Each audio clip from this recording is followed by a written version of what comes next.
같이 점심 먹을까? 밖에서 먹고 왔어? 아, 그건 아닌데 아침을 늦게 먹어서 생각이 없어요. 일찍 돌아가셔서 드세요. 점심 챙겨드릴 만한 게 없어서요. 아, 식사하고 가시려고 하셨어요?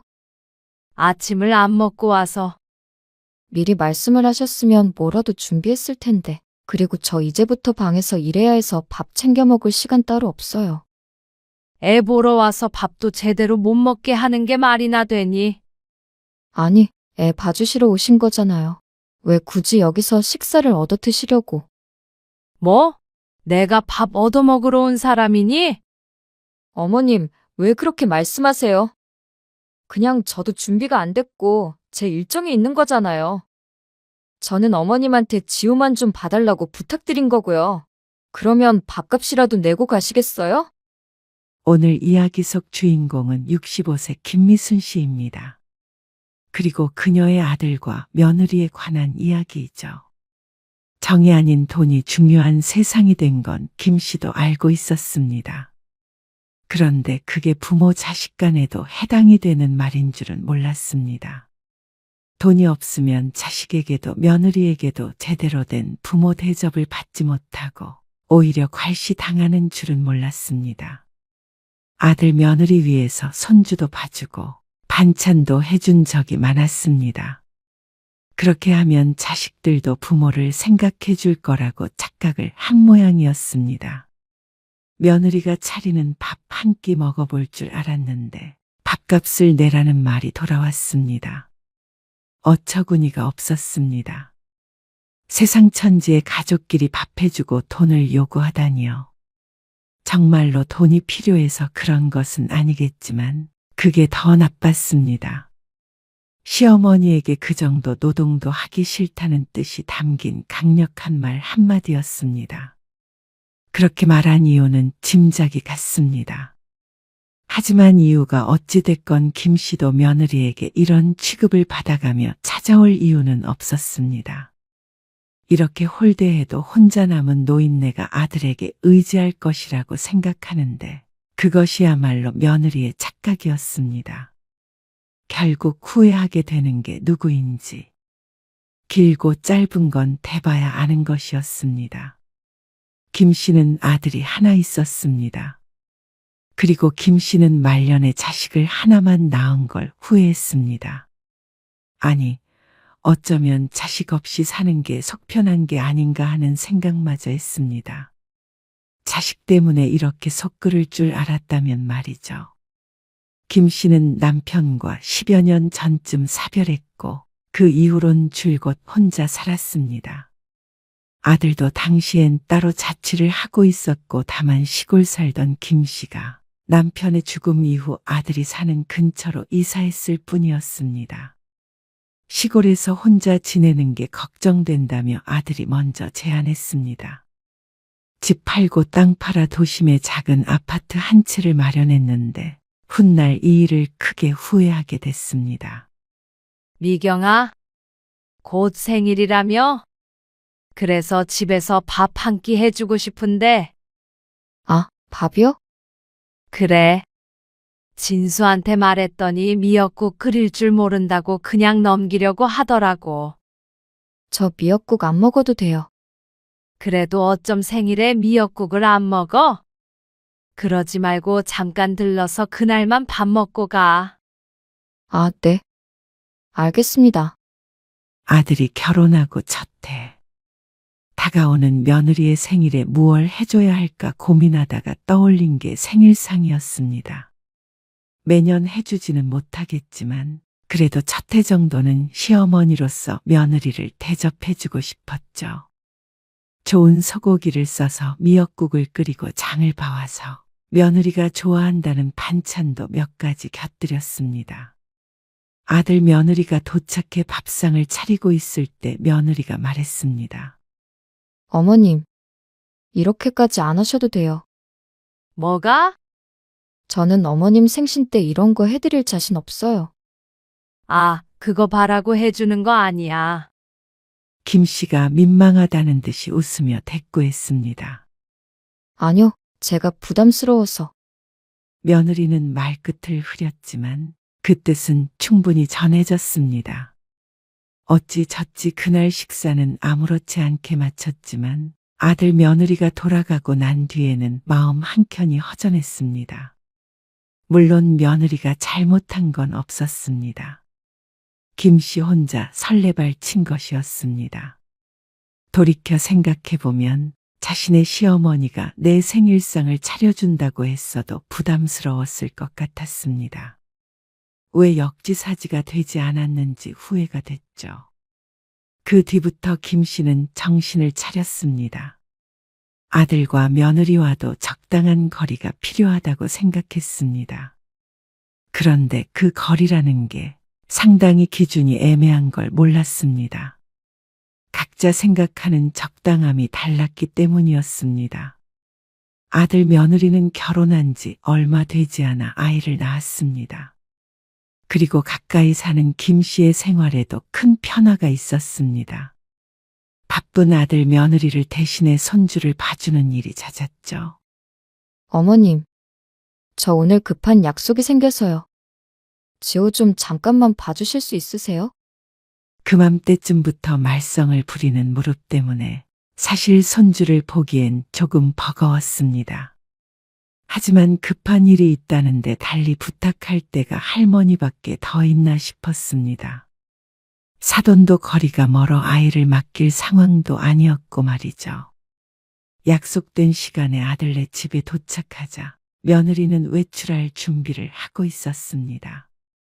지호 밥은 먹였어? 네. 간식도 챙겨놨어요. 낮잠은 1시쯤 재우시면 되고요. 저는 금방 돌아올게요. 며느리는 옷 매무새를 다듬으면서 급한 듯 집을 나섰습니다. 집안엔 아이의 목소리밖에 남지 않았습니다.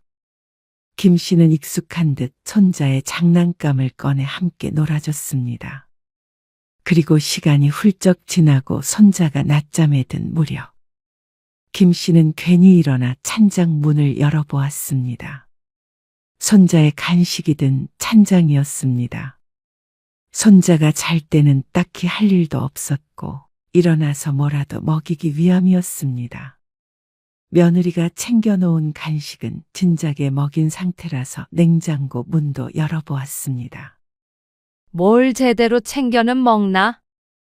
김 씨가 혼잣말로 중얼거렸습니다. 아들 집에 냉장고를 열어볼 일은 좀처럼 없었는데 밥은 제대로 챙겨 먹나 싶었습니다. 바쁘다 보니 그럴 수도 있다고 생각했습니다. 하지만 날짜가 한 달이나 지난 요거트 통을 보니 혹시나 이걸 손자에게 먹일까봐 불안하긴 했습니다. 그래서 걱정스런 마음에 이것만 버려주자 싶었습니다.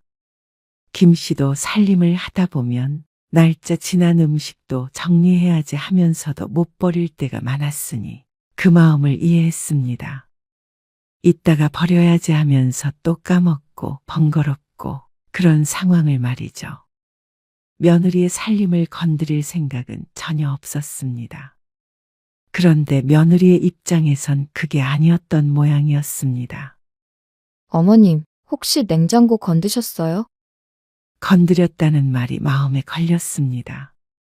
아, 혹시 그 요거트 그거 말이야? 날짜가 한참 지난 게 있어서 그거는 내가 버렸는데. 혹시 쓰는 거니?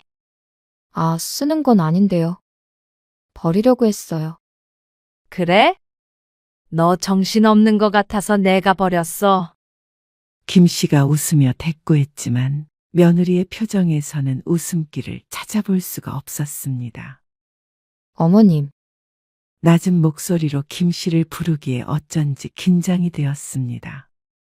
주방은 제가 알아서 할게요. 그 말에 김 씨는 깜짝 놀라 돌아섰습니다. 김 씨는 며느리의 주방에 참견할 생각이 추호도 없었습니다. 아이를 봐주면서 가끔씩 냉장고를 열어볼 일이 있었는데 그때도 한 번도 아이 음식 외에는 건드린 적이 없었죠. 그런데 며느리는 그것조차도 마음에 안 든 듯 했습니다. 저도 제 방식이 있는 거니까요. 아, 미안하다. 내가 괜히 손댔네. 아니에요. 다음부터는 안 그러시면 되죠. 괜히 힘들게 그러실 필요 없어요. 며느리는 뒤늦게 웃음으로 포장을 했지만 김 씨의 가슴은 아직도 술렁거렸습니다. 자신이 큰 실수라도 한 것 같았습니다. 아무리 며느리를 생각해서 한 행동이라도 이렇게 싫어할 수 있겠구나 싶었습니다. 아들 혼자 사는 집이었다면 버린지 안 버린지도 몰랐을 텐데 역시나 결혼했으니 다르겠구나 싶었죠. 며느리와는 웃으며 헤어졌지만 그 웃음에는 예전에도 느껴졌던 미묘한 성급기가 여전히 담겨 있었습니다. 그 일 때문인지는 몰라도 식사하고 가라는 말도 한마디 하지 않는 며느리에게 어쩐지 서운한 마음이 들었습니다. 며느리의 한마디 들은 것이 내심 충격이 있던 모양이었습니다. 집에 돌아오는 길 내내 마음이 이상했습니다. 나도 내 살림 거들이면 기분이 좋지 않겠지 하며 애써 스스로를 달래봤지만 그날 이후로 마음 한켠에 무겁게 무엇인가가 자리를 잡은 듯 했습니다. 그리고 얼마 뒤에 김 씨는 욕실에서 미끄러져 넘어졌습니다. 새벽에 화장실에 가다가 미끄러운 타일 바닥에 그대로 넘어져 버린 것이었습니다. 아이고, 그 순간 무릎에 찌르는 듯한 통증이 밀려왔고 거실로 기어 나오는 대만도 10분은 좋게 걸린 것 같았습니다. 다행시 큰 부상은 피했지만 안 그래도 좋지 않던 무릎을 다치는 바람에 당분간은 움직이는 게 좋지 않았죠. 밥을 차리는 것도 일처럼 느껴질 정도였습니다. 며칠 뒤 아침 무릎에 얼음찜질을 하며 아들과 통화하다가 그 얘기가 나왔습니다. 그런데 아들은 김 씨가 아픈 것에는 크게 관심이 없어 보였습니다. 새벽에 넘어졌는데 진짜 죽는 줄 알았어. 크게 다쳤어요? 병원에 다녀왔는데 혼자 걷기가 힘들어. 아무튼 그래서 요즘엔 대충 자장면이나 시켜 먹을 때도 많아. 그러게 조심하시죠. 저는 일해야 해서 이만 끊을게요.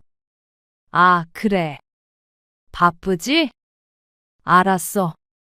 이런 대화를 살갑게 나눌 딸이라도 있었으면 하는 마음이 들기도 했습니다.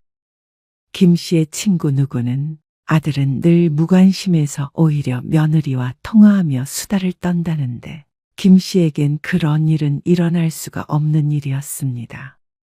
넘어져서 병원에서 치료받은 날도 그렇고 그 이후로도 아들과 통화를 하면 했지 며느리에게서는 한 통의 연락도 오지 않았기 때문이었습니다.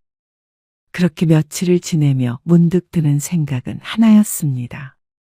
내가 이렇게 다친 걸 알면서도 아무도 찾아오질 않네. 아들도 며느리도 누구 하나 관심이 없어 보였습니다. 그러다 어느 날이었습니다. 바쁘다던 아들이 어쩐 일로 연락을 해왔습니다. 그리고는 며느리와 함께 찾아오겠다고 했죠.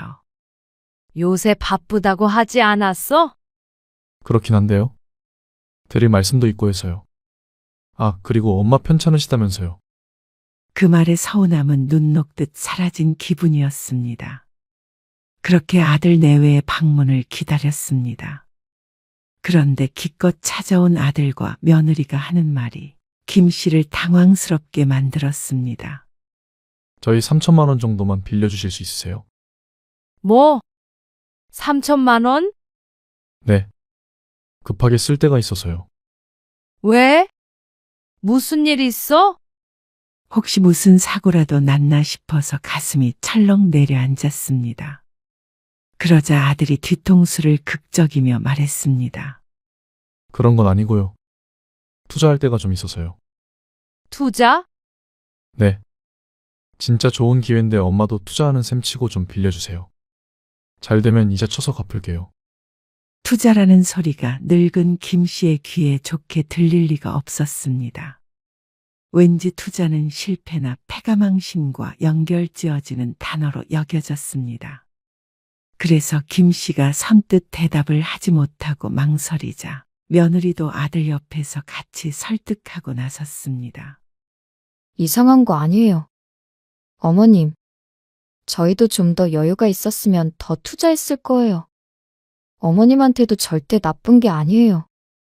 그러면서 은행에 예금하는 것과는 비교도 안 되는 수익을 얻을 수 있을 거라고 한참을 설득했습니다. 하지만 그것도 잘 알아먹는 사람한테 해야 의미가 있는 것이지. 투자라고는 눈꼽만큼도 모르는 김 씨에게 아무리 설명해 보았자 그저 위험한 일로 여겨질 뿐이었습니다. 미안하다. 노인네가 그만큼 큰 여윳돈이 어디 있겠어. 투자는 여윳돈으로 하는 거잖아. 꼭 그렇지만도 않아요. 어머님도 노후자금 신경 쓰이시잖아요. 재산 늘린다고 생각하시면 돼요. 어쩐지 아들보다도 며느리가 더 적극적인 듯 했습니다. 하지만 김 씨는 그런 위험한 모험을 하고 싶지 않았습니다. 며느리의 말처럼 노후 자금에 신경 쓰고 있는 게 맞았습니다. 남편 없이 혼자서 말년의 삶을 꾸려 나가야 하는데 큰 돈을 잃게 되면 젊은 사람들처럼 열심히 일해서 메꿀 수는 없을 테니 말이죠. 미안하다. 나도 여유가 있었으면 너희 말대로 했지. 그런데 노인네가 돈이 있으면 얼마나 있다고 그래? 그러자 아들이 잠시 생각을 하더니 말을 했습니다. 엄마가 돈이 왜 없어요? 아들의 말에 의아해서 쳐다보자 아들이 손바닥으로 방바닥을 툭툭 치며 말했습니다. 이 집 말이에요? 팔면 얼만데요? 그 말에 김 씨의 눈이 커질 수밖에 없었습니다. 김 씨가 그래도 말년에 큰 고생 안 하겠다고 생각한 이유 중 하나가 이 집이었습니다. 그래도 집이 있으니 굶어 죽지는 않을 거라고 생각한 것이었죠. 그런데 아들은 이 집으로 대출을 받으라는 말을 했습니다. 사실 대출 받을 거면 1억 정도 받아서 투자해도 나쁘지 않아요. 기가 막힌 말이었습니다. 이 나이에 1억이라는 빚을 지라는 말이었습니다. 아들 말대로라면 큰 돈을 벌 수 있을지는 모르겠지만 김 씨도 인생을 살 만큼 살아보았습니다. 세상에 그렇게 쉽게 돈을 벌 수 있는 일이란 많지 않고 그렇게 되려면 그만한 위험을 감수해야 했습니다. 하지만 김 씨는 그런 위험을 감수할 이유도 심적 여유도 없었습니다. 대출받고 그 돈이 오르나 내리나 늘 아들에게 확인하고 싶지도 않았고 혹시나 잘못돼서 자식과 등을 돌리고 싶지도 않았죠. 나도 이번에 아파 보니까 생각이 많아지더라. 적어도 나중에 자식에게 부담 주지는 말아야겠다고 말이야. 부모 자식 간의 돈 문제가 정말 중요하잖냐. 그러니까 더 확실히 해야 하고. 나는 여기서 더 재산 안 늘려도 되니까 너희도 이해를 해줘. 소박하게 가진 재산 쓰다가 가련다. 이렇게까지 얘기하니 아들도 더 이상은 반박하지 못했습니다. 하지만 아들 내외의 얼굴엔 하지 못한 말들이 둥둥 떠 있는 것 같았습니다. 그렇다고 한들 더 이상 아들에게 퍼줄 수는 없었습니다. 이미 결혼할 때 해줄 만큼 충분히 해줬습니다. 일단 알겠어요. 무슨 말씀이신지. 아들은 그날 밥도 한 끼 안 먹고 돌아갔습니다. 집에 도착한 지 1시간 정도가 흘렀을까 말까였습니다.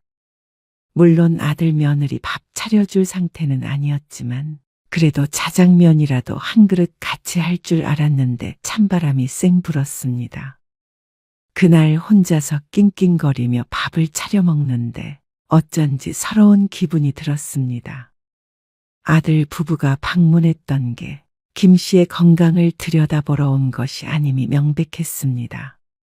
김 씨도 바보가 아닌 이상 자식이 나를 그렇게 생각하지 않는구나 하는 정도는 알 수 있었죠. 그렇게 몇 달이 흐르고 김 씨의 무릎은 많이 회복이 되었습니다. 거친 활동은 할 수 없지만 그래도 걸어다니고 산책할 정도는 되었습니다. 그동안에는 손주를 봐줄 수가 없었는데 어느 정도 회복이 되자 슬슬 아들 며느리에게서도 연락이 왔습니다. 그맘때쯤 김 씨도 좀 회의감이 들었습니다. 자식에게 자신의 존재란 무엇인가 하는 생각이 들 수밖에 없었습니다. 부모가 아플 때는 연락도 잘 없다가 다 나으니 기가 막히게 알고 손주를 맡기려고 하는 게 괘씸하기도 했습니다. 제가 급하게 외출을 해야 하는데요. 어머님이 3, 4시간쯤만 지호 좀 봐주실 수 있을까요? 며느리의 부탁에 김 씨는 거절하지 못했습니다. 지난번에 돈을 빌려달란 것을 거절한 이후로 아들 며느리와는 조금 사이가 서먹해졌는데 손주까지 못 봐주겠다고 하기가 어쩐지 마음에 걸렸습니다. 손주를 봐주기에는 무릎이 그다지 좋지 못했는데 망설이다가 결국 고개를 끄덕였습니다. 아이를 들어올리지만 않는다면 별 문제가 있겠나 싶었죠. 제가 점심때쯤에 다시 올 거니까요. 그때까지만 봐주세요. 그래, 알았다. 김 씨는 다급하게 나갈 채비를 했습니다. 오전 9시쯤 되는 시간이었습니다. 아침밥을 느긋하게 먹으려고 했었는데 그마저도 챙겨 먹지 못하고 집을 나서야 했습니다. 김 씨는 무릎 보호대를 단단히 착용하고 아들네 아파트에 도착했습니다. 김 씨의 방문에 며느리는 문을 열고 간단한 인사만 나눈 뒤 외출 준비를 마저 했습니다. 저 지금 나가봐야 해서요. 지호는 간식만 한번 챙겨주시면 돼요. 점심은 제가 와서 챙길게요. 중간에 낮잠 한번 재워주시고요. 그래. 어서 다녀와. 며느리가 하도 정신없이 굴자 김 씨의 마음도 다급해졌습니다. 손주는 반갑게 뛰어와 안겼고 그나마 아이의 웃음이 위안이었습니다. 김 씨는 오전 내내 손주와 블록을 쌓고 그림을 그리고 동화책을 읽어주며 시간을 보냈습니다. 워낙에 활동적인 아이라 그렇게 놀아주는 데만 해도 진이 빠졌습니다. 그러다가 간식을 챙겨주고 손주가 잠깐 낮잠에 들었을 때서야 엉망이 된 것이를 정리했습니다. 치우면서 놀아줘도 정신을 차려보면 늘 어수선해져 있었습니다. 아이 있는 집이 다 이렇지 않나 싶지만 김 씨가 그 에너지를 따라가기란 쉬운 일이 아니었습니다. 한참 집을 치우니까 김 씨도 고단했습니다. 아이고, 배도 고프고 잠도 오네. 아침을 못 먹어 배에서는 꼬르륵 소리가 났지만 피곤한 게 우선이었습니다. 간밤에 잠도 설쳐서 그런지 소파에 앉아 있는데도 꾸벅꾸벅 졸게 되었죠. 잠깐만 눈 좀 붙여야겠다. 김 씨는 그대로 소파에 비스듬히 기대어 누웠습니다. 안 그래도 30분 정도면 손주가 깨어날 때라 오래 자지도 못했습니다. 설핏 눈을 감은 것 같은데 아이 목소리가 들려왔습니다. 아이고, 우리 지호 일어났어? 시계를 보자 잠든 지 20분 정도밖에 되지 않았습니다. 김 씨는 애써 잠기운을 몰아냈습니다. 그리고 또다시 손주 노는 걸 쫓아다녀야 했죠. 아이고, 출출하네.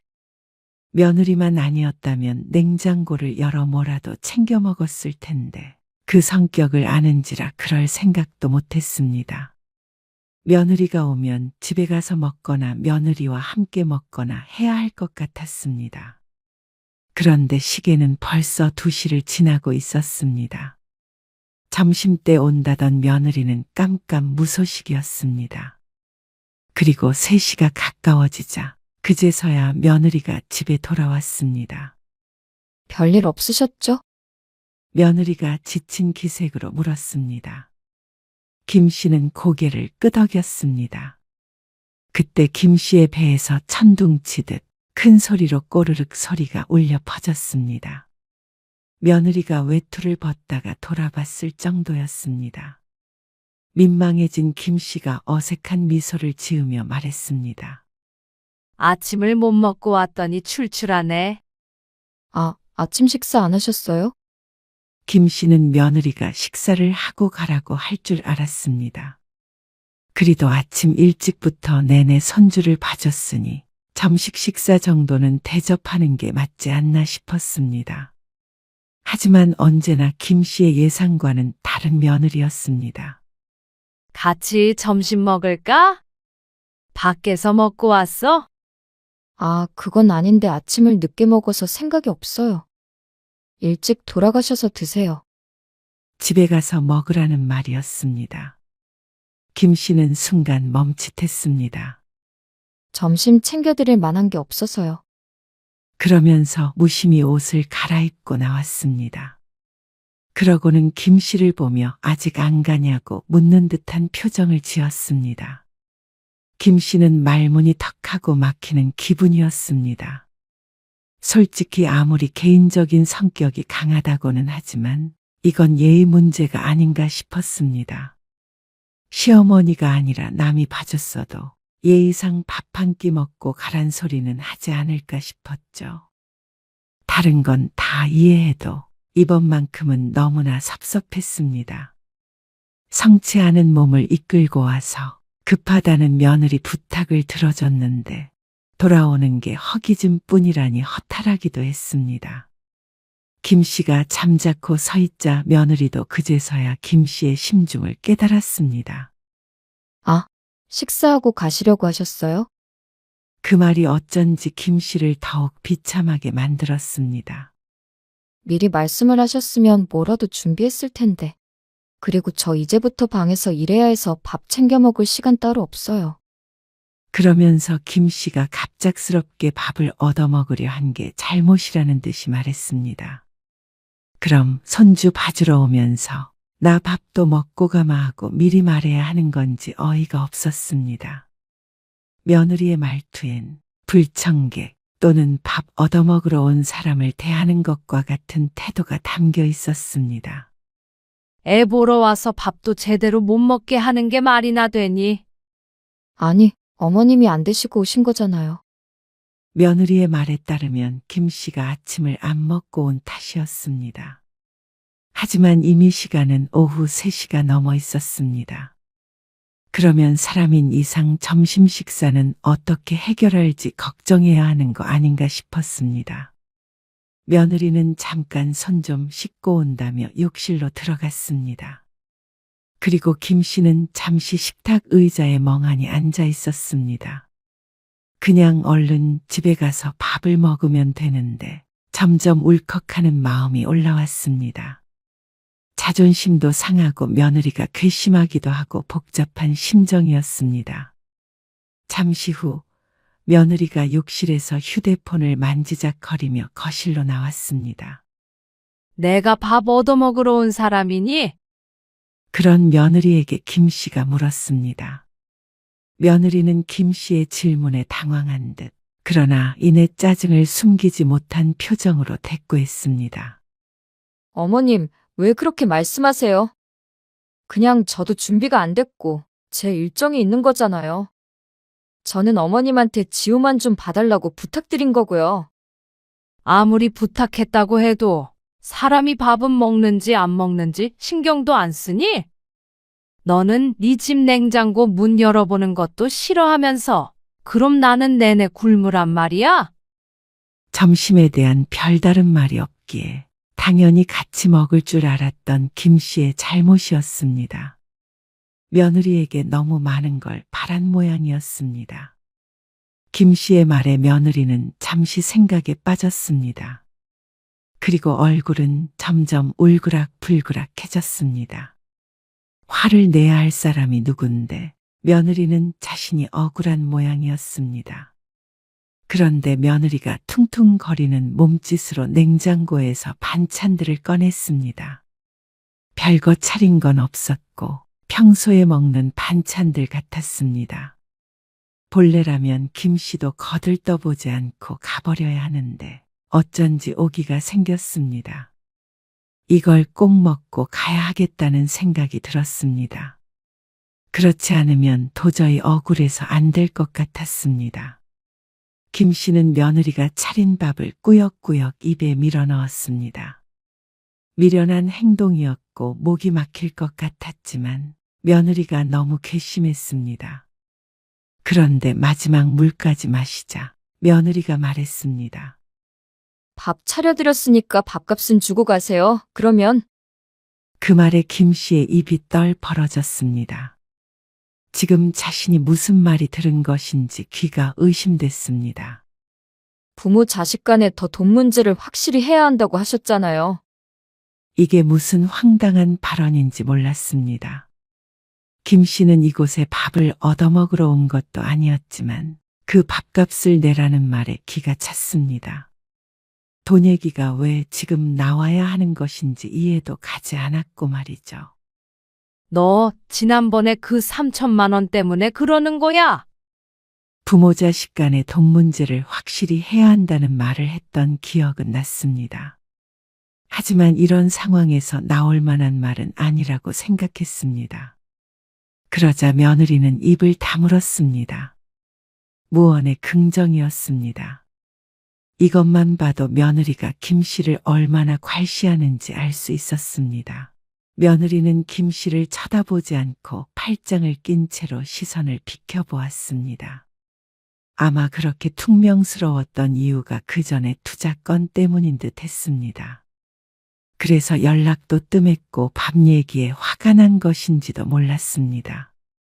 며느리는 며느리대로 김 씨에게 서운한 마음이 있었던 모양이었습니다.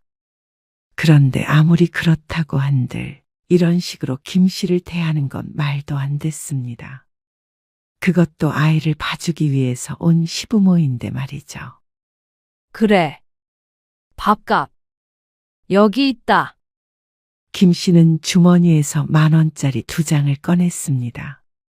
그리고 식탁으로 던지듯이 내려놓았습니다. 10,000원 줬다가는 또 요즘 밥값이 어쩌니 하는 말을 들을까 봐였습니다. 그런데 정말로 돈을 내밀 줄은 몰랐던 모양인지 며느리도 놀란 표정이었습니다. 밥값 치르고 간다. 김 씨는 일어나 신발을 신기 시작했습니다. 어머님, 며느리는 20,000원을 들고 현관 앞에 섰습니다. 그리고 뭐라고 말하려던 찰나에 집을 나와버렸습니다. 아마도 다시는 이 집에 들어설 일은 없을 것 같았습니다. 돌아오는 길 내내 무릎이 욱신거렸지만 그보다 더 쓰라린 건 마음이었습니다. 그리고 집에 도착해서 현관문을 열고 들어서자 고요함이 김 씨를 맞았습니다. 신발을 벗다 말고 현관 앞에 서서 김 씨가 중얼거렸습니다. 밥값 참 비싸다. 그 대가가 참 비쌌습니다. 며느리와는 이걸로 끝이었습니다. 그럴 리는 없겠지만 혹여나 며느리가 다시 손을 내민다고 하더라도 김 씨는 그 손을 잡을 마음이 없었습니다. 김 씨는 그날로 마음을 먹었습니다. 더 이상은 아들과 가까이서 살 이유가 없었습니다. 그래서 살던 아파트를 다음날 부동산에 내놨습니다. 남편 죽고 아들 곁에서 살고자 해서 올라왔지만 괜한 짓이었습니다. 그냥 살던 곳에서 맘 편히 혼자 사는 게 나은 것 같았습니다. 그게 모두를 위한 길인 것 같았습니다. 이 집 안 그래도 찾던 사람이 있었거든요. 어디로 이사 가세요? 공인중개사가 친절히 물었습니다. 그냥 제가 살던 곳으로 돌아가려고요. 혼자서도 조용히 살 수 있는 곳이요. 거기서 남은 인생 살려고요. 아, 자식이 여기 근처에 없으신 모양이네요. 그 말에 김 씨는 따로 대답하지 않았습니다. 그리고 얼마 뒤에 김 씨는 아파트를 팔았습니다. 그리고 살던 곳에서도 집을 계약했습니다. 자연적으로 김 씨에겐 넉넉한 자금이 생겼습니다. 차라리 잘 됐다 싶었습니다. 한적한 곳에서 좀 더 풍족하게 살면 되지 않나 싶었습니다. 자식만 포기하면 될 일이었습니다. 그동안 아들이나 며느리에게서는 연락이 없었습니다. 그리고 이사를 가기 며칠 전에 아들에게서 전화가 왔습니다. 그런데 또 손주를 봐달라고 부탁했습니다. 며느리가 그날의 일을 얘기하지 않은 모양이었습니다. 그런데 그게 마음은 쓰였는지 직접 전화하지 않고 아들을 통해서 부탁하는 것 같았습니다. 엄마 다음 주에 이사가. 이사요? 그래. 다시 시골로 갈 거야. 갑자기 그게 무슨 소리예요? 당황스럽네. 집도 팔았고 이사 준비도 마쳤어. 뭐라고요? 아들은 무척 당황스러워했습니다. 하지만 이미 이삿짐도 많이 싸놓은 상태였습니다. 말리고 말고 할 단계가 아니었죠. 아, 그러면 앞으로 지호는 어떻게 해요? 그런데 아들은 어떤 심경의 변화로 김 씨가 이사를 결정하게 된 것인지는 상관이 없어 보였습니다. 앞으로 자신들이 불편해질 게 가장 걱정인 것 같았죠. 역시나 아들이나 며느리나 똑같았습니다. 애초에 김 씨를 생각해주는 자식이 아니었습니다. 김 씨는 그렇게 짐을 정리해서 내려갔습니다. 그리고는 아들 며느리와의 연락을 끊어버렸습니다. 아들도 이사 후에 얼마 동안은 종종 전화를 걸더니 김 씨가 받지 않자 이제 그마저도 하지 않았습니다. 그런데 반년 정도가 흘렀을 때 아들에게서 문자 메시지가 왔습니다. 투자했던 게 잘 안 되었는지 아파트 판돈의 행방을 물었습니다. 이제는 웃음이 날 지경이었습니다. 오랜만에 연락해서 한다는 소리가 돈 타령이었습니다. 김 씨는 아들에게 전화를 걸었습니다. 그러자 아들이 반갑게 전화를 받았습니다. 엄마, 메시지 보셨어요? 그래, 봤어. 그런데 그 돈은 내가 죽기 전까지 다 쓰고 죽을 돈이라 너한테 줄 여윳돈이 없다. 네. 그동안 못 해본 여행도 다니고 가구도 바꾸고 또 아프면 병원도 가고 해야 되니까 너 도와줄 수 없다고. 아니, 갑자기 왜 그러세요? 시골로 가셨으면 차익이 클 거 아니에요. 그래. 혼자 노후 보내기 딱 좋지. 그동안 아끼며 살았더니 그래도 말년의 돈 때문에 비참하지는 않겠다 싶었습니다. 큰 부자는 아니었어도 이 상황에서 자식에게 아쉬운 소리를 하지 않아도 된다는 것 자체가 축복이나 마찬가지였죠. 지호 안 봐주시려고 내려가셔놓고는 자식 힘들 때 도와주지도 않으세요? 꼭 김 씨가 손주 봐주기 힘들어 도망이라도 간 듯했습니다. 김 씨는 애써 변명하지 않았습니다. 어떻게 생각한들 무슨 소용인가 싶었습니다. 이미 틀어진 관계인 것을 말이죠. 그래. 다 각자 살아가는 거 아니겠니? 대신에 나 더 나이 들고 병들어도 너한테 기대지 않으마. 김 씨는 전화를 끊고 새집 마당에 놓인 평상에 앉았습니다. 봄바람이 따뜻하게 불어왔습니다. 이젠 누구의 눈치도 보지 않고 누군가의 부탁에 휘둘리지도 않을 삶이었습니다. 다음 날 며느리에게서도 연락이 왔지만 받지 않았습니다. 뒤늦게 김 씨가 이사간 연유를 알게 된 아들도 사과하듯이 말을 했지만 이미 떠나간 마음이었습니다. 김 씨는 고즈넉한 부엌에서 된장찌개를 끓이며 중얼거렸습니다.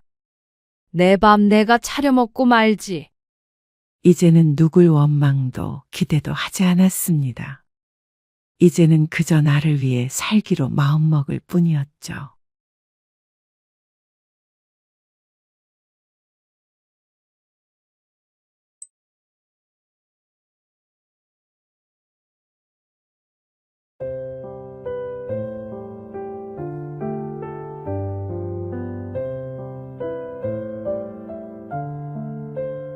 아버지, 여행 와서 좀 불편한 점도 있고 하겠죠.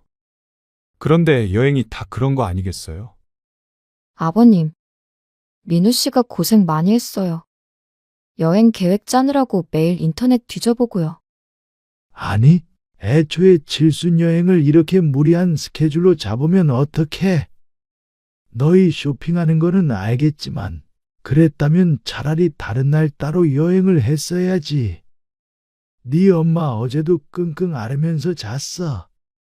저희도 하고 싶은 것들 더 많았는데 어머님, 아버님 때문에 포기한 부분도 있어요. 그러면 나머지는 두 분이서 가고 싶은 곳 가세요. 저희는 저희끼리 다닐 테니까. 뭐?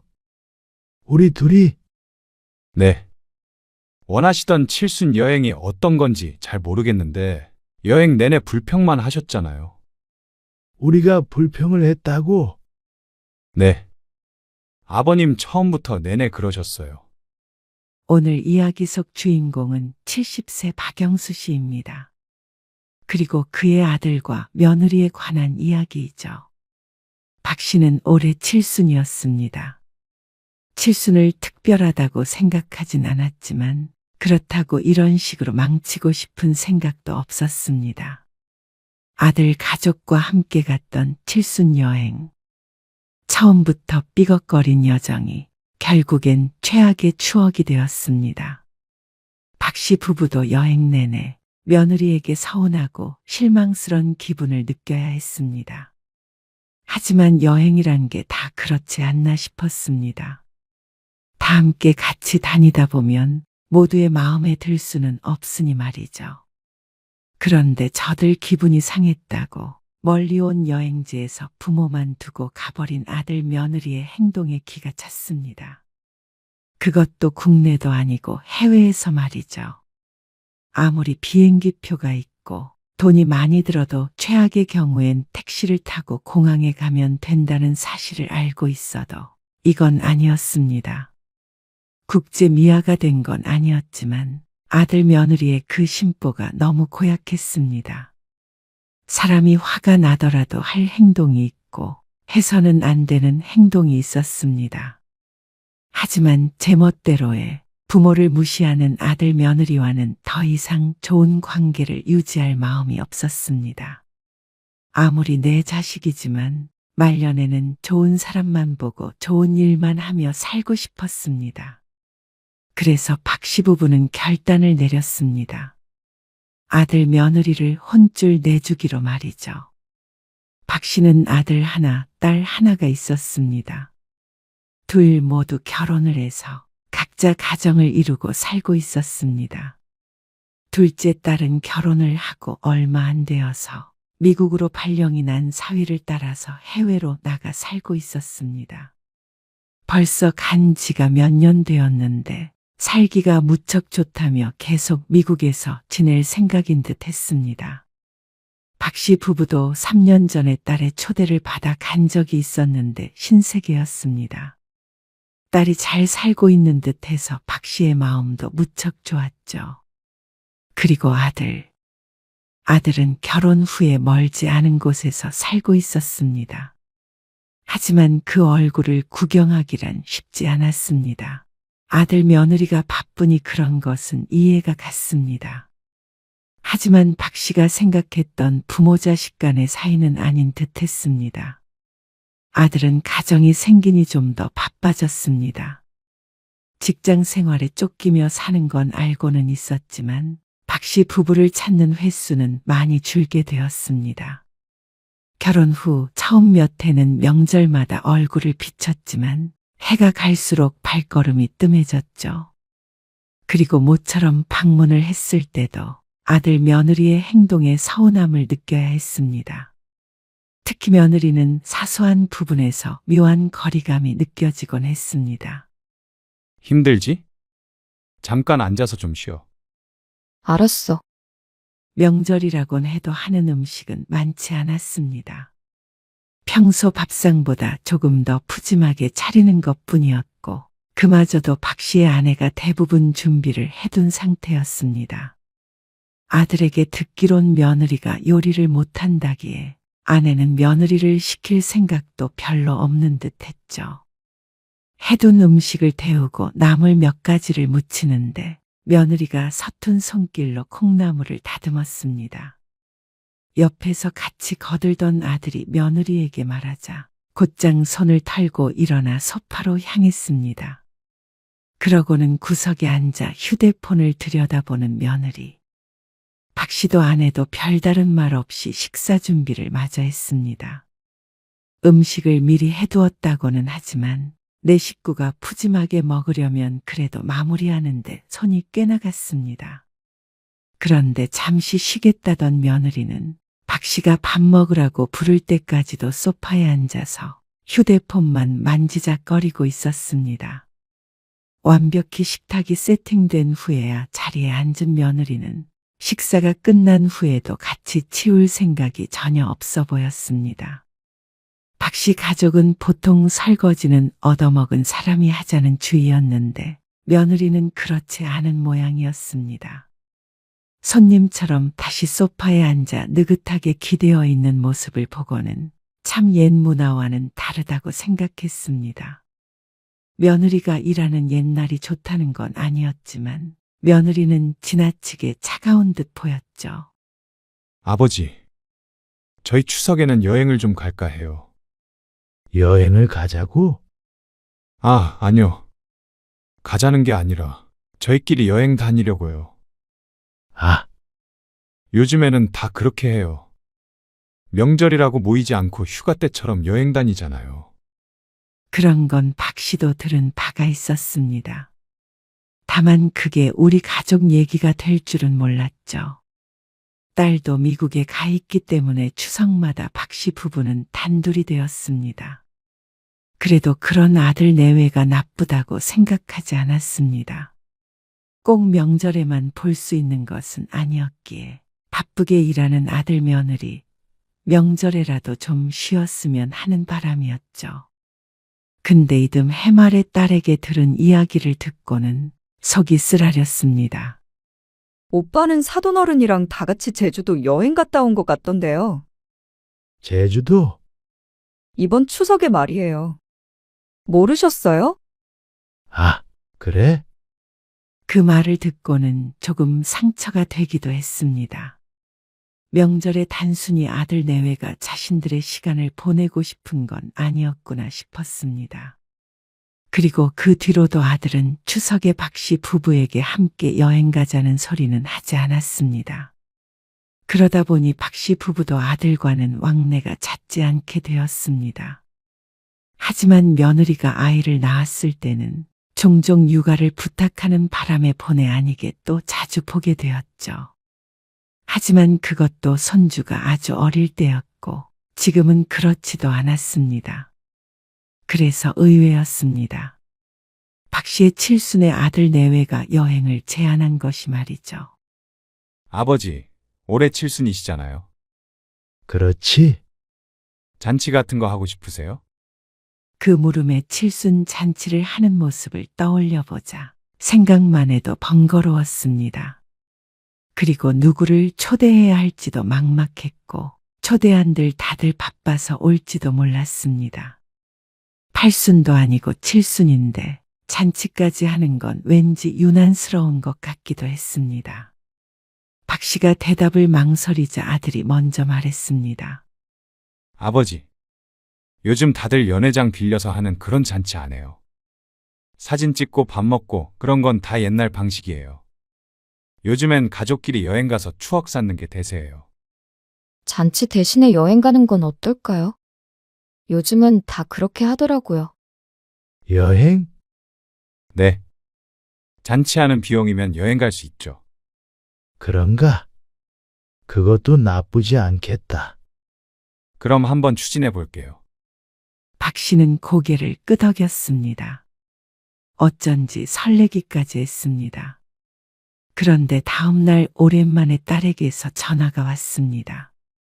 그래서 박 씨가 칠순에 여행을 가기로 했다는 말을 꺼내니까 딸도 반색했습니다. 잘 됐네요. 그러면 미국으로 오시는 건 어때요? 딸의 말에 조금 놀랐습니다. 딸이 결혼한 지 얼마 안 됐을 때 가보고 한 번도 못 가본 곳이었습니다. 그 당시 기억이 좋게 남아 언제 한 번 또 가보고 싶다고 생각은 했는데 이런 기회가 금방 또 생길 거라고는 생각하지 못했죠. 비용은 오빠랑 제가 반씩 내면 되니까요. 기왕 여행하는 거 이쪽으로 오세요. 그러면 저희도 같이 시간 보낼 수 있잖아요. 사위가 하는 일이 바빠 한국에 들어오는 일이 드물었는데 박 박 씨도 오랜만에 딸 얼굴을 보고 싶었습니다. 그래서 아들에게 얘기를 했더니 아들은 볼멘 소리를 했습니다. 미국이요? 무슨 미국을 가요? 저희가 일정 다 짜고 있어요. 그러면 어디로 가려는데? 미국으로 가야 네 동생도 같이 보지. 걔는 지가 못 온다고 그 먼 데까지 아버지를 불러요? 괜히 고생만 하죠. 비행기만 12시간은 타야 되는데 체력이 되시겠어요? 저희 일본 가기로 했어요. 박 씨는 솔직히 일본은 그다지 가고 싶지 않았습니다. 뭐 좋은 나라라고 여행까지 가나 싶었습니다. 그런 소리를 하면 늙은이 취급을 받을 테지만 그게 사실이었습니다. 가깝고 온천 여행도 하고 좋잖아요. 그리고 일본 음식도 맛있고요. 네 동생이랑 상의해봐. 박 씨는 말을 아꼈습니다. 딸은 미국으로 오라고 그러고 아들은 일본에 가자고 하니 둘이서 대화를 나누는 게 나을 것 같았습니다. 어쨌거나 이번 칠순 여행의 경비는 자식들이 낸다고 하니까 말이죠. 아빠, 오빠가 그냥 일본에 가겠대요. 저는 이번에 같이 못 갈 것 같아요. 딸이 한숨을 쉬며 말했습니다. 결국엔 일본으로 가기로 한 모양이었습니다. 박 씨는 딸도 보고 싶었지만 둘이 그렇게 얘기를 끝내서 어쩔 수가 없었습니다. 그러면 다음에 엄마랑 같이 보러 갈게. 그렇게 해야 될 것 같아요. 결국에 여행지는 일본으로 정해졌습니다. 그래도 좋은 게 좋은 거라고 아들 내외나 손주와 좋은 추억 쌓고 오자고 생각했습니다. 민우랑 여행 가는 건 정말 오랜만인 것 같네. 그러게? 아내의 말이 맞았습니다.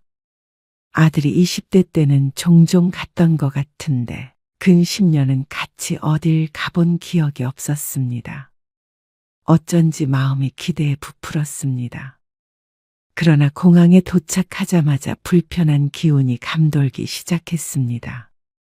며느리는 핸드폰을 손에서 놓지 않았고 아들은 구석으로 가서 회사에서 걸려온 전화를 받느라 정신이 없어 보였습니다. 그리고 천방지축 손자는 박 씨 부부의 몫이었습니다. 그리고 수속을 하는데 난항에 부딪혔습니다.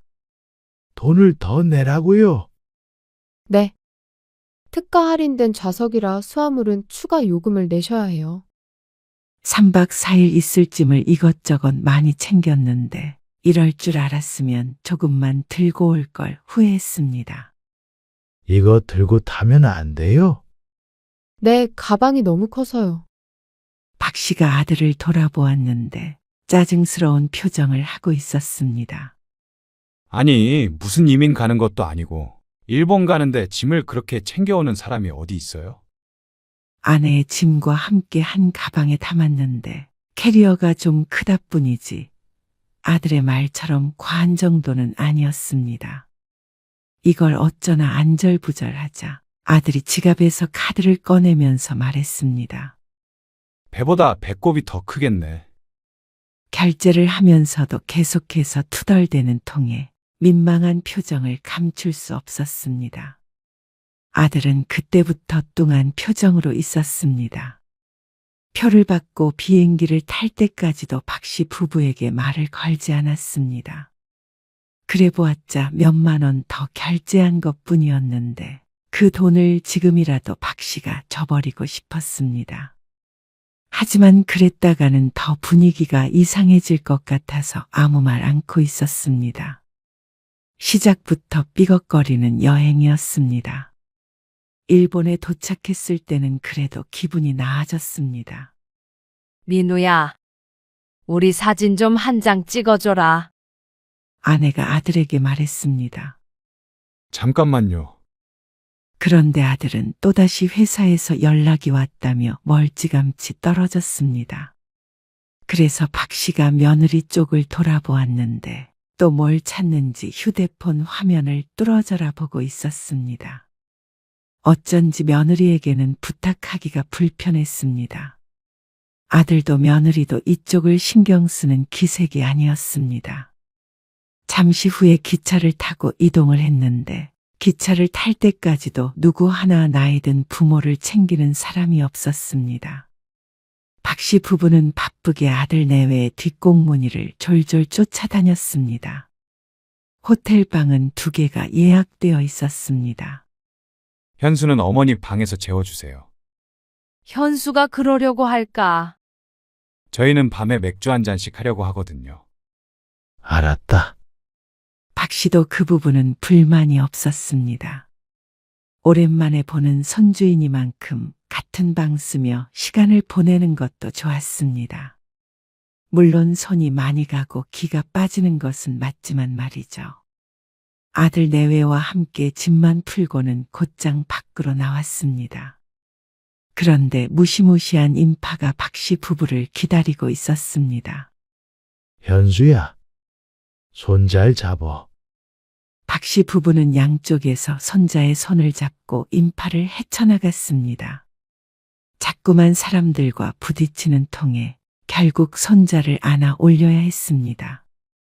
이제는 안고 다닐 만한 나이가 아니었는데 이러다가는 손자가 넘어질 것 같았습니다. 그러는 동안 아들과 며느리는 저 멀리 뒤통수만 겨우 보였습니다. 해외여행에 신이 났는지 둘이 팔짱을 끼고 이리저리 구경하기 바빠 보였습니다. 그렇게 15분쯤 걸으니 허리가 끊어질 것 같았습니다.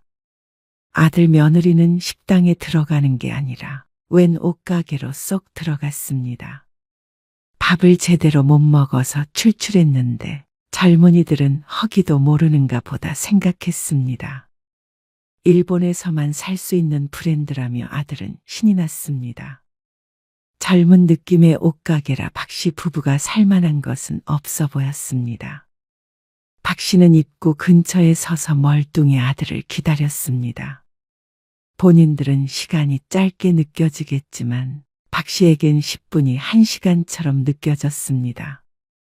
칭얼대는 손자까지 챙기려니까 체력이 바닥나는 게 느껴졌습니다. 한가한 온천 여행을 떠올렸던 박 씨의 생각과는 사뭇 다른 여행인 듯 했습니다. 이렇게 시내에 온천이 있을 것 같아 보이지도 않았습니다. 그리고 일본 구경이 아니라 사람 구경을 하러 온 것처럼 그렇게 전 세계 사람들이 많이 모여 있었습니다. 보기만 해도 기가 질렸고 다시 인파 안으로 들어가는 것조차 무서울 지경이었습니다. 나이든 사람들도 눈에 보이긴 하지만 박 씨 정도의 나이는 많이 보이지 않았습니다. 보통은 휴양지로 여행을 갈 테니 말이죠. 우리 이제 밥 좀 먹자. 현수도 배고프다고 그러고 우리도 더 이상은 못 걷겠다. 아, 아까 식사 안 하고 오셨어요? 밥 먹은 지가 몇 시간이나 지났는데. 결국 2시간 동안 쇼핑에 끌려다니다가 겨우 도착한 식당. 메뉴는 일본 라면이었습니다. 원체 밀가루 음식을 좋아하지 않지만 그래도 여행까지 와서 불평을 할 수는 없기에 경험해 본다는 생각으로 아무 말 않고 먹었습니다. 시장이 반찬이라고 그래도 절반 넘게 먹을 수 있었습니다. 왜 다 안 드세요? 네 아버지라면 잘 안 드시잖냐? 아내가 박 씨 대신에 대답했습니다. 그러자 며느리가 불만스러운 듯 중얼거렸습니다. 요즘 그러면 촌스럽다는 소리 들어요. 그리고 자식들과 여행 갔을 때 하면 안 되는 말 그런 거 못 들어보셨어요? 무슨 말? 맛없다 이런 거 왜 먹냐? 짜다 너무 달다 돈 아깝다 뭐 그런 말들이요. 박 씨는 그중 무엇도 말한 적이 없는데 아들 며느리는 꼭 박 씨를 밥투정을 하는 노인 취급했습니다. 자신들은 맛만 좋다며 내일 또 오겠다고 했습니다. 뭐 먹고 싶은지 묻지도 않고 말이죠. 이게 과연 칠순 여행이 맞나 하는 생각이 들었습니다. 아들 며느리가 쇼핑하며 산 것 중에 박 씨 부부의 것은 하나도 없었습니다. 여행에 데리고 왔으니 나머지는 각자 하기로 한 건가 싶었습니다. 하지만 뭘 사야 하는지도 알 수가 없었고 그럴 시간조차 따로 주어지지 않았습니다. 꼭 아들 부부의 여행에 아이를 봐주기 위해 박 씨 부부가 격가지로 따라온 기분이었죠. 박 씨도 아내도 섭섭한 마음이 들었지만 내색하지 않으려고 노력했습니다. 그런데 아들에게는 그런 기색이 눈에 보였던 모양이었습니다. 뭐가 마음에 안 드시는 건데요? 마음에 안 들다니? 아까부터 표정이 안 좋으시잖아요. 아니야. 재미있어. 그러자 아들이 한숨을 쉬었습니다. 돌아다니다 자신들도 지쳤는지 조금 일찍 호텔로 돌아왔는데 그때부터는 따로 행동했습니다. 손주를 박 씨 부부의 방에 넣어놓고 아들과 며느리는 연락이 없었습니다. 그런데 손자가 하도 엄마한테 가겠다고 떼쓰는 바람에 박 씨가 아이를 안고 문을 열었습니다. 바로 옆방이 아들네 방이었는데 초인종을 눌러도 인기척이 없었습니다. 박 씨가 고개를 갸웃거리며 다시 한번 초인종을 눌렀는데 엉뚱한 곳에서 아들 목소리가 들렸습니다. 아버지? 뒤를 돌자 엘리베이터에서 내린 아들과 며느리가 보였습니다. 그런데 행색을 보아하니 꼭 목욕탕이라도 갔다 온 것 같았습니다. 어디 갔다 와? 아, 그게. 스파에 다녀왔어요. 스파? 그러자 둘이 호텔에서 운영하는 마사지 숍에 갔다 왔다고 했습니다. 꼭 신혼여행에 온 것 같은 아들네 부부. 아주 즐거운 시간을 보내고 있는 듯 했습니다. 박 씨 부부만 빼놓고 말이죠. 같이 받자고 했으면 박 씨는 거절했겠지만 그래도 엄마는 좀 데리고 가지 하는 마음이 있었습니다.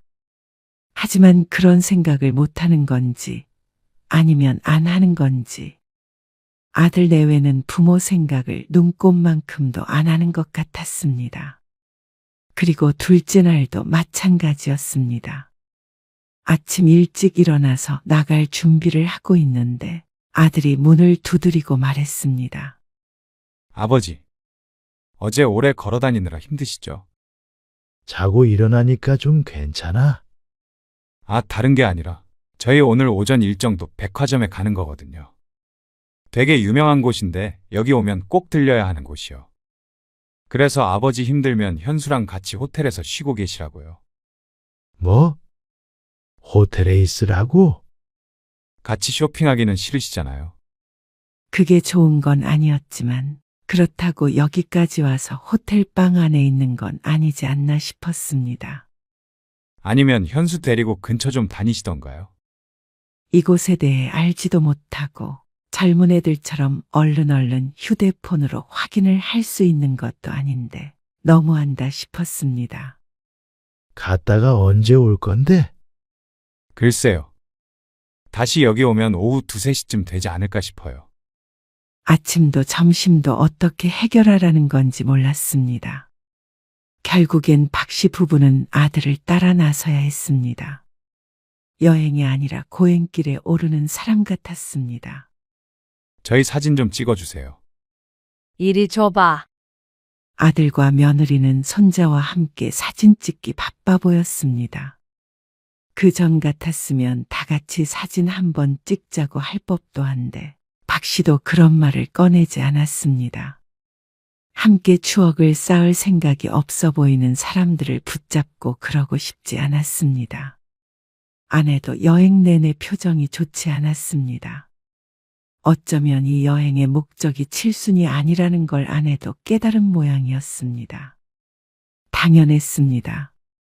박 씨와 아내는 꽂아 놓은 보릿자루 마냥 있었으니 말이죠. 그리고 세 번째 날도 무슨 운동화를 사러 간다고 하자 박 씨도 더 이상은 참을 수가 없었습니다. 도대체 온천은 언제 가는 거야? 온천이요. 그래? 온천 여행도 하고 즐거울 거라며? 아, 이 근처엔 마땅한 온천이 없는데 차 타고 멀리 가야 되더라고요. 그러면 왜 여기로 왔어? 지금까지 보니까 죄다 쇼핑하는 사람들 밖에 없는데. 원래 그런 지역이에요. 아버지도 뭐 사고 싶은 거 있으시면 사세요. 내가 일본에서 뭘 사고 싶겠어? 술 같은 거라도 사가시면 되잖아요. 술 하나 사려고 여기까지 온 것도 아닌데 아들은 너무 대수롭지 않게 말했습니다. 그러고는 박 씨를 여행 와서 투정이나 부리는 사람 취급을 했습니다. 아버지, 여행 와서 좀 불편한 점도 있고 하겠죠. 그런데 여행이 다 그런 거 아니겠어요? 아버님, 민우 씨가 고생 많이 했어요. 여행 계획 짜느라고 매일 인터넷 뒤져보고요. 그러면서 오히려 아들 며느리는 박 씨 부부에게 서운하다고 했습니다. 아니, 애초에 칠순 여행을 이렇게 무리한 스케줄로 잡으면 어떡해? 너희 쇼핑하는 거는 알겠지만 그랬다면 차라리 다른 날 따로 여행을 했어야지. 네 엄마 어제도 끙끙 앓으면서 잤어. 저희도 하고 싶은 것들 더 많았는데 어머니 아버지 때문에 포기한 부분도 있어요. 그런 것 치고는 아이도 맡기고 마사지도 받고 하며 좋은 시간을 보내는 것 같았습니다. 박 씨는 이번 여행에서 별다른 추억이 없었습니다. 인파에 휩쓸려 다니며 상점마다 들러 아들 며느리 쇼핑하는 걸 구경한 기억밖에는 없었죠. 식당에 가서도 신기한 일본 음식을 먹는 게 아니라 아들 며느리가 몇 끼마다 맥주 마시고 얼굴이 벌개지는 것을 지켜봐야 했습니다. 손자를 챙기는 건 박 씨 부부의 몫이었습니다. 이렇게 나열해 보면 과연 이번 여행이 누굴 위한 것이었는지 보였습니다. 그런데도 아들은 적반하장이었습니다. 그러면 나머지는 두 분이서 가고 싶은 곳 가세요. 저희는 저희끼리 다닐 테니까. 뭐? 우리 둘이? 네. 원하시던 칠순 여행이 어떤 건지 잘 모르겠는데 여행 내내 불평만 하셨잖아요. 우리가 불평을 했다고? 네. 아버님 처음부터 내내 그러셨어요. 어이가 없었습니다. 불만이 있어도 애써 눌렀는데 내내 불평을 했다니. 일본에 왔는데 라면도 안 좋아한다고 그러시고요. 뭐 좀 사려고 하면 밥 먹자 그러시고. 다리 아프다 그러시고. 그리고 현수도 같이 재우기로 했으면 좀 잘 봐주시면 되는데 저희 방으로 자꾸만 데리고 오시잖아요. 이렇게 들어보면 박 씨 부부가 잘못된 것 같은데 말이 참 이상했습니다. 라면을 안 좋아해도 경험이다 생각하고 먹었고 손주가 칭얼대서 밥 먹자고 했던 것이고 하루 종일 걸어 다니는데 70 먹은 노인네가 다리가 안 아플 수가 없었습니다. 잠깐 앉아서 쉬다 가자고 한마디도 못하나 싶었습니다. 그리고 엄마 보고 싶다고 칭얼대는 어린 손자를 억지로 박 씨 부부가 데리고 있을 수도 없는 노릇이었고 말이죠. 물론 박 씨가 서운한 것처럼 아들 내외도 부모와 함께 여행하는 게 쉽지 않을 테고 섭섭한 점이 있을 수도 있었습니다. 하지만 그 표현 방식도 좋지 않았고 결국 따로 여행하자는 말에도 기가 찼습니다. 우리나라였다면 그러자고 했을 텐데 영어도 일본어도 못하는 두 노인이 어떻게 돌아다니라는 말인지 몰랐습니다. 결국 아들이 하는 말은 먼 땅에다가 부모를 버리겠다는 협박이나 다름없게 들렸습니다. 너희 정말 너무한 거 아니야? 이럴 거면 여행에 왜 데리고 온 거야? 차라리 미국으로 갔다면 즐거운 시간을 보냈을 텐데 하는 생각이 들었습니다. 딸은 박 씨 부부가 머무는 동안 이러지 않았습니다. 그러니 다시 가고 싶은 생각이 들었겠죠. 하지만 박 씨는 두 번 다시 아들네와 여행하고 싶지 않았습니다. 아들도 박 씨의 말에 화가 났는지 언성을 높였습니다. 그러니까 따로 다니자고요. 기가 막혀 하는데 아들 며느리는 손자를 데리고 방으로 돌아가 버렸습니다. 박 씨 부부는 허탈한 표정으로 호텔 침대에 걸터 앉아 있었습니다. 그리고 다음 날 정말로 아들은 박 씨 부부만 두고 나가버렸습니다. 박 씨도 밥은 먹어야 해서 호텔 앞에서 대충 사 먹었는데 그게 그렇게 서러울 수가 없었습니다. 차라리 효도관광으로 패키지 여행을 둘만 보내줬으면 나았겠다 싶다가 다시 고개를 저었습니다. 애초에 칠순이라고 자식에게 무언가 받으려고 했던 자신들의 잘못이었습니다. 뭘 바라겠나 싶었습니다. 그리고 또 다음 날 아침, 귀국하는 날이 되었습니다. 그래도 그때는 아들 며느리가 나타날 줄 알았습니다. 그런데 공항도 따로 가는 모양이었습니다. 비행기 시간이 가까워 오는데 아들은 연락도 없었습니다. 박 씨도 자존심이 상해서 아들에게 전화를 하지 않았습니다. 방문을 두드리지도 않았습니다. 간밤에 마음의 정리가 된 참이었습니다. 비행기는 이미 예약이 되어 있었으니 공항까지만 찾아가면 되었습니다. 짧은 영어로 물을 자신은 없었고 다행스럽게도 한국인 관광객이 많아 물어물어 기차를 타고 공항까지 갈 수 있었습니다. 여보, 이젠 자식 없는 셈 칩시다. 집에 돌아온 박 씨가 아내에게 말했습니다. 아내는 대답은 없었지만 가슴이 답답한지 한숨만 계속 쉬었습니다. 박 씨는 그날 이후로 아들에게 연락하지 않았습니다. 대신에 시골에 있는 땅을 팔았습니다. 그리고 살던 집도 팔았습니다. 아빠, 갑자기 돈을 왜 주세요? 그리고 재산을 정리한 돈의 일부를 미국에 있는 딸에게 붙였습니다. 박 씨 나름의 복수나 마찬가지였습니다. 딸에게는 유산을 미리 준 셈치기 위해 준 것이었고 아들에게 줄 것은 없었습니다. 그리고 박 씨는 고향으로 이사를 했습니다. 천천히 귀촌을 할까 생각 중이었는데 차라리 잘 됐다 싶었습니다. 아들네와 가까이 지내는 것도 싫었고 이제는 자식과는 떨어진 삶을 살고 싶었습니다. 어차피 딸도 멀리 있으니 이제는 온전히 박 씨 부부만의 시간을 보낼 수 있을 것 같았습니다. 그리고 얼마 뒤에 아들에게서 전화가 왔습니다. 일본에서 돌아온 뒤로는 한 번도 연락이 없었는데 전화가 울리는 순간 직감했습니다. 아마 여동생과 통화를 한 게 아닌가 싶었죠. 아니나 다를까. 전화를 받자마자 아들이 화를 냈습니다. 이게 무슨 말이에요? 아버지, 뭐가? 민영이한테 돈 주셨어요. 그래? 이러시는 게 어디 있어요? 저희는요. 너희를 왜 줘? 내 딸 타지에서 고생하는 게 안쓰러워서 준 건데. 그게 무슨... 아들은 이해가 안 되는 듯 했습니다. 내 돈 내가 주고 싶은 사람 주는데 뭐가 문제야? 혹시 여행 일 때문에 서운해서 그러세요? 나도 부모 챙기는 자식이 좋지 않겠냐? 민영이 걔가 아버지 칠순에 뭘 챙겼는데요? 아들은 모르지만 미국에서 선물도 보내왔고 용돈도 붙였습니다. 여행 경비로 쓰라며 말이죠. 그게 아니더라도 적어도 가만히 있는 자식이 나았습니다. 이토록 부모를 무시하고 괄시하는 자식은 더 이상 박 씨도 자식 취급을 하고 싶지가 않았습니다.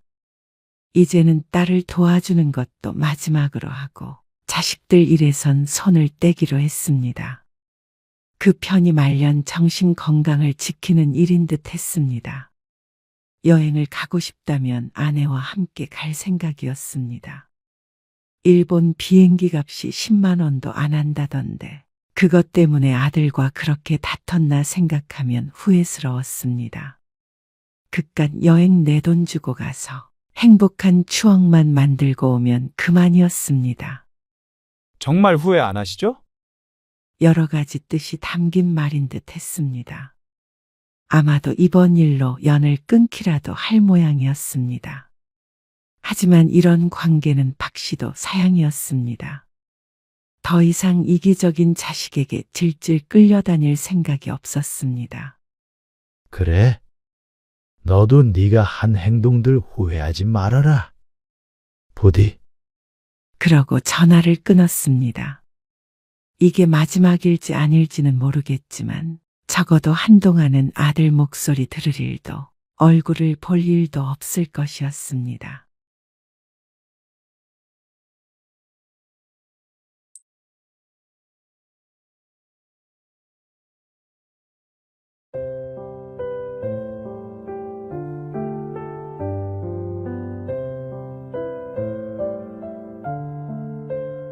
요새 저녁밥은 어떻게 해 먹어?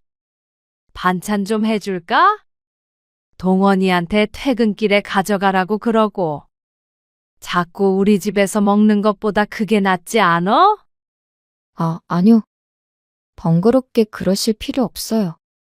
저희는 그냥 각자 간단하게 먹어서요. 아, 각자. 네.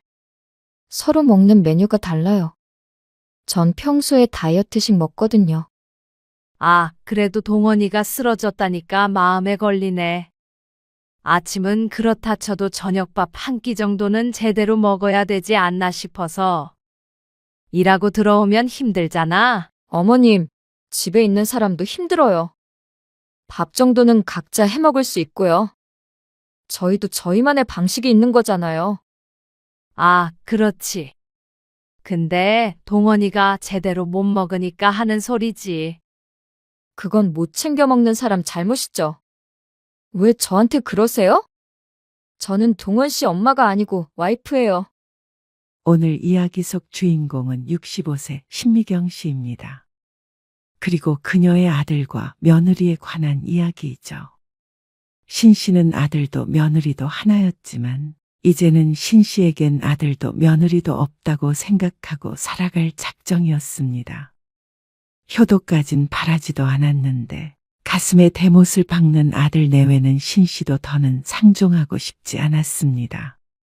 부모가 더 이상 부모로서 존중받지 못하는 때인 듯 했습니다. 물론 신 씨가 그렇게 키운 탓도 있겠지만 요즘 젊은 사람들 비위 맞추며 말년을 살아갈 수가 없을 것 같았습니다. 편히 살라고 내 집도 내줬는데 집에서 살림하는 전업주부 며느리에게 아들 밥 좀 챙겨주라고 한마디 했다가 전화까지 차단당했던 신 씨. 그것도 어이가 없는데 몇 년 뒤에 연락해서는 한다는 소리가 가관이었습니다. 자식에 대한 마음을 접고 그렇게 살아가려고 했는데 둘이 하는 짓이 너무 괘씸했습니다.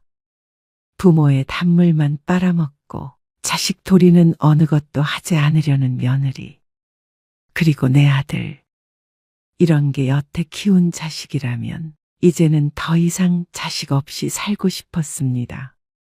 그리고 부모를 이용해 먹으려는 그 못된 신보를 고쳐줄 생각이었습니다. 여태 해줬던 것을 잃으면 그동안 누리던 게 얼마나 소중했는지 알겠죠. 신 씨는 아들이 하나 있었습니다. 아들은 어릴 적부터 기가 약해 늘 신 씨 부부의 걱정을 샀습니다.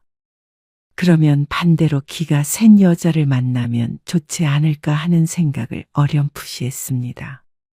아들이 결혼 정년기가 되어 며느리감을 데리고 왔을 때 며느리가 마음에 들었던 이유였습니다.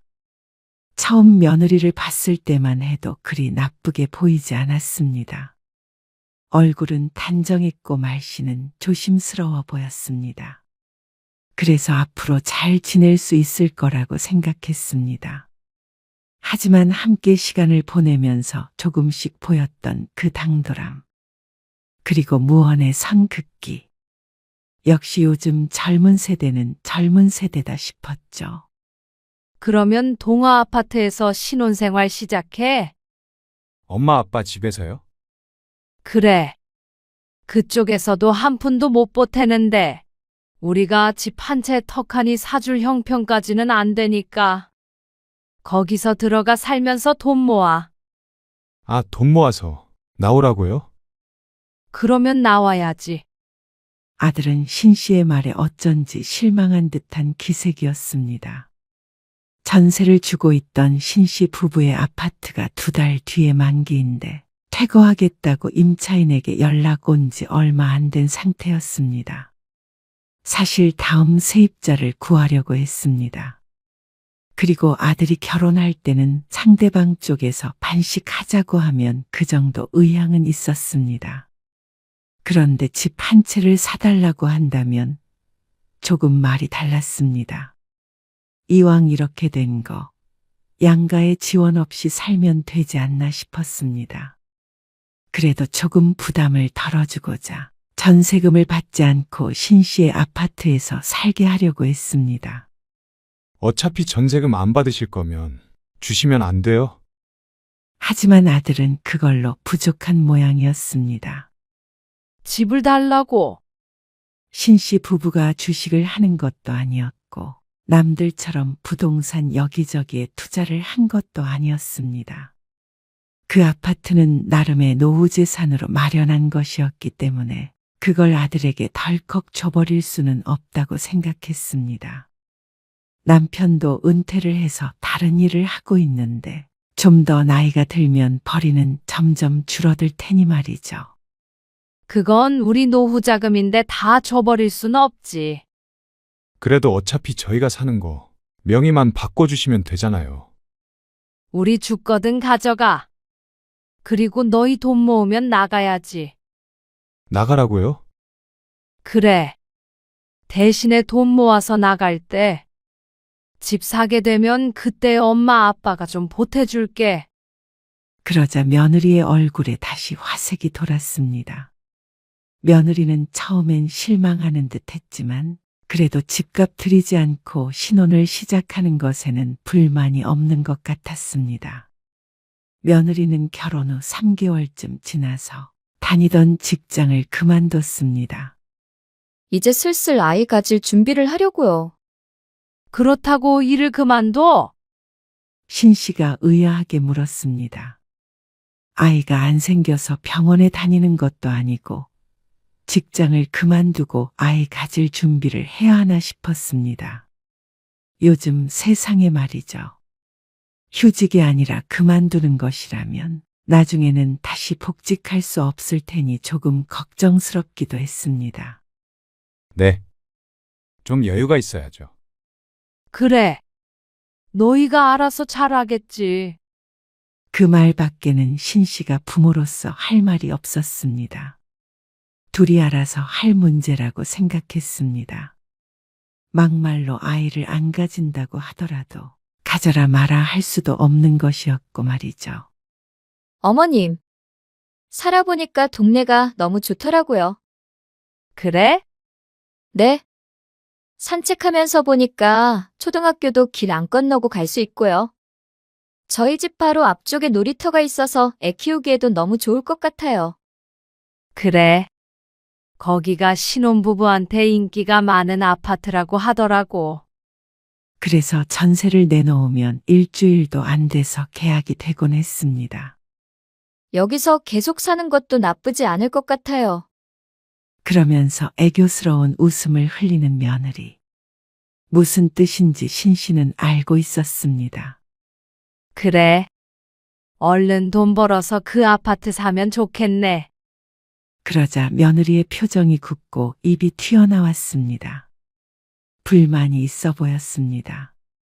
며느리는 종종 집 명의를 바꿔줬으면 하는 듯 말했습니다. 그럴 때마다 신 씨는 거절의 뜻을 밝혔고 말이죠. 그러자 처음엔 싹싹하게 자라던 며느리는 집을 절대 받을 수 없겠구나 싶으니 어쩐지 대면대면하게 굴기 시작했습니다. 동안이니? 아빠가 명절에는 음식 안 하고 사 먹자고 그러시네. 아, 엄마. 이번 설의 말인데요. 아들이 조금 망설이며 어려운 얘기를 꺼내듯 말했습니다. 못 갈 것 같아요. 뭐? 못 온다고? 명절에 아들이 집에 안 온 적은 없었기에 신 씨도 당황스러웠습니다. 자식이 아들 하나밖에 없으니 아들이 안 온다면 이번 명절은 신 씨 부부 단둘이 지내야 했습니다. 이런 적은 아들이 총각일 때도 한 번도 없었습니다. 아이, 연수가 요새 몸이 좀 안 좋아서요. 아, 그러니. 그런데 며느리 몸이 안 좋다는데 와 있으라고 할 수도 없었습니다. 아들이었다면 집에 와서 해주는 밥 먹으며 쉬어라 할 텐데 며느리는 그랬다가는 시집살이 한다고 생각할 것 같았습니다. 그리고 그 뒤로도 몇 번 더 비슷한 일이 있었습니다. 하지만 신 씨는 담담했습니다. 아들이나 며느리에게 전화해서 닥달하지도 않았고 서운하다고 남편에게 하소연하지도 않았습니다. 어차피 시부모와 며느리 사이라는 게 그렇지 않나 싶었습니다. 신 씨도 며느리였으니 충분히 이해했습니다. 신 씨의 시어머니처럼 며느리를 잡을 생각은 없었습니다. 그런데 며느리는 그렇게 뜸해졌지만 아들은 오히려 평소에 더 자주 신 씨의 집을 찾아오게 되었습니다. 어쩌면 그래서 신 씨가 며느리에게 별로 서운해하지 않았던 것인지도 몰랐습니다. 왔니? 밥 먹고 가게? 네, 아들이 퇴근길에 신 씨의 집에 들렀습니다. 신혼 초에는 안 그러더니 요새는 왜 그런지 몰랐습니다. 결혼 전에야 자주 그랬었지만 이제는 가정이 있는데 이래도 되나 싶었습니다. 연수도 저녁 같이 먹어야 하는 거 아니야? 기다릴 텐데 여기서 먹고 가도 되는 거야? 괜찮아요. 그래도 신혼인데 서운해하지. 연수도 먹고 오라고 했어요. 어차피 연수 다이어트해서 닭가슴살 샐러드 뭐 그런 거 밖에 안 먹거든요. 뭐? 삼시세끼? 가끔 다이어트 도시락 같은 거 돌려 먹고 그래요. 그러면 너도 그거 먹는 거야? 회사 다니려면 그래도 밥은 제대로 먹어야 하는 게 아닌가 싶었습니다. 그러자 아들이 대답을 얼버무렸습니다. 그냥 뭐 대충 챙겨 먹죠. 아들은 식사를 마치고 난 뒤에 일어나서 싱크대 앞을 어슬렁거렸습니다. 설거지는 제가 할게요. 자주 밥을 얻어먹는 게 미안했던지 설거지를 하겠다고 했습니다. 아니야. 엄마 지난번에 식기세척기 샀잖아. 두 식구가 사는데 뭐가 필요하나 싶어 사용하지 않다가 요즘 너도 나도 식기세척기를 산다길래 신씨도 큰맘 먹고 구매를 했습니다. 편하긴 무척 편했죠. 저도 할 줄 알아요. 식기세척기? 네. 많이 해봤죠. 의외였습니다. 아들이 가정적인 면이 있다고 생각했습니다. 아들의 말처럼 척척 잘도 해냈습니다. 그러고도 아들은 가끔씩 집에 왔습니다. 아들을 자주 보는 건 좋긴 했지만 조금 이상하다고는 생각했습니다. 보통 신혼에는 아내가 있는 집이 좋지 않나 싶었습니다. 그리고 아들의 외모도 점점 변하는 것 같았죠. 너 요즘 살 빠진 거 아니니? 아, 조금 빠졌어요. 조금이 아닌데? 신 씨의 말처럼 아들의 볼이 홀쭉해진 것 같았습니다. 며느리가 다이어트를 한다더니 아들도 같이 하는 건가 싶었습니다. 그런데 이렇게 일주일에 한두 번씩 와서 밥을 먹는 걸 보면 또 다이어트를 하는 사람 같지는 않았습니다. 그리고 아들의 눈 밑은 거뭇해서 너무 피곤해 보였습니다. 요새 회사 일이 바빠? 회사요? 아니요. 그렇게 바쁘지는 않아요. 그러면 얼굴이 왜 그래? 아, 좀 피곤해서요. 회사도 안 바쁘다면서 왜 피곤해? 집에서도 일이 많아서. 무슨 일? 그런데 아들의 말을 들어보니 조금 황당했습니다. 며느리가 버젓이 집에 있는데 회사 다니는 아들과 집안일을 반씩 한다는 것이었습니다. 도무지 이해가 가지 않아 되물었는데 며느리가 집안일을 전부 혼자 하는 건 버거우니까 같이 하자고 했다는 것이었습니다. 그러면 퇴근한 뒤에 빨래하고 청소하고 설거지하고 그런 거 하는 거야? 돌아가면서 해요. 아니, 그러니까 피곤하지. 그냥 할만해요. 신 씨는 말을 아꼈습니다. 아들이 할만하다는데 다 큰 아들 때문에 며느리한테 전화를 할 수도 없었고 아들을 야단칠 수도 없었습니다. 부부가 그렇게 정한 걸 말이죠. 아들이 미련해 보이기는 했지만 그게 좋다면 부모가 뭐라고 할까 싶었습니다. 그러던 어느 날이었습니다. 아들로부터 너무 황당한 소식을 들었습니다. 아들에게 전화를 했더니 병원에 있다는 말을 듣고 너무 놀랐습니다. 뭐? 회사에서 쓰러졌다고? 쓰러진 것까지는 아니고요. 핑 돌아서 잠깐 기억을 잃었어요. 그게 쓰러진 거지. 걱정할 정도는 아니에요. 수액 맞고 조금 있으면 집에 가요. 그런데 쓰러진 이유가 너무 어이가 없었습니다.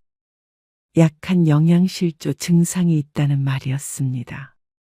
아들의 사정을 들으니 아침은 늘 거르고 신씨의 집에 오지 않는 날에는 저녁에는 며느리와 함께 샐러드만 먹는다고 했습니다. 그러니까 제대로 된 식사는 하루에 한 끼뿐이었습니다. 그리고 집에서는 전혀 요리를 하지 않는다는 며느리. 불을 이용해서 하는 요리는 닭가슴살을 굽는 용도밖에 없다고 했습니다. 아니, 밥을 안 챙겨주면 네가 알아서 먹어야 할 거 아니야? 이런 미련한 아들이 다 있나 싶었습니다. 아들도 민망한지 작은 소리로 대답했습니다. 일하고 들어오면 피곤해서 뭘 챙겨 먹기가 귀찮아서요. 요즘에 파는 것도 얼마나 잘 돼 있는데?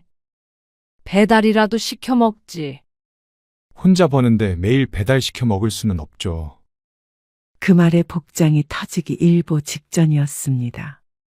아들도 너무 바보 같지만 며느리는 도대체 뭐 하는 사람인가 싶었습니다. 넘어지면서 얼굴에 상처도 났다는데 이 모든 게 며느리 탓이라고 생각되는 걸 보니 자신도 어쩔 수 없는 시어머니인 모양이었습니다. 하지만 야속하긴 했습니다. 아이를 가진다며 직장 그만두고 집에 있는 지가 벌써 꽤 오래됐습니다. 애도 없는 전업주부라면 적어도 집안일은 스스로의 일이라고 생각해야 하는 거 아닌가 싶었습니다. 밥하는 문제도 말이죠. 맞벌이였으면 당연히 같이 하는 게 맞았지만 집안일도 절반씩 하고 밥도 안 해준다면 도대체 며느리가 집에서 하는 일이 무엇인가 싶었습니다. 그전에도 종종 아들과 통화할 때면 라면을 먹었다 편의점 도시락을 먹었다 그러더니 그게 다 이유가 있는 것이었습니다. 종일 집에 있는 며느리라면 그래도 다른 건 몰라도 밥 정도는 챙겨줬으면 했습니다. 다른 건 잔소리 하고 싶지 않지만 딱 하나 바란다면 그것뿐이었죠. 그래도 신씨는 참고 또 차마 며느리에게 전화를 걸지는 않았습니다. 동안이 너 저녁 먹었어? 아, 먹었어요. 라면? 네. 연수는? 오늘 친구들 만나러 나가서 늦게 온대요.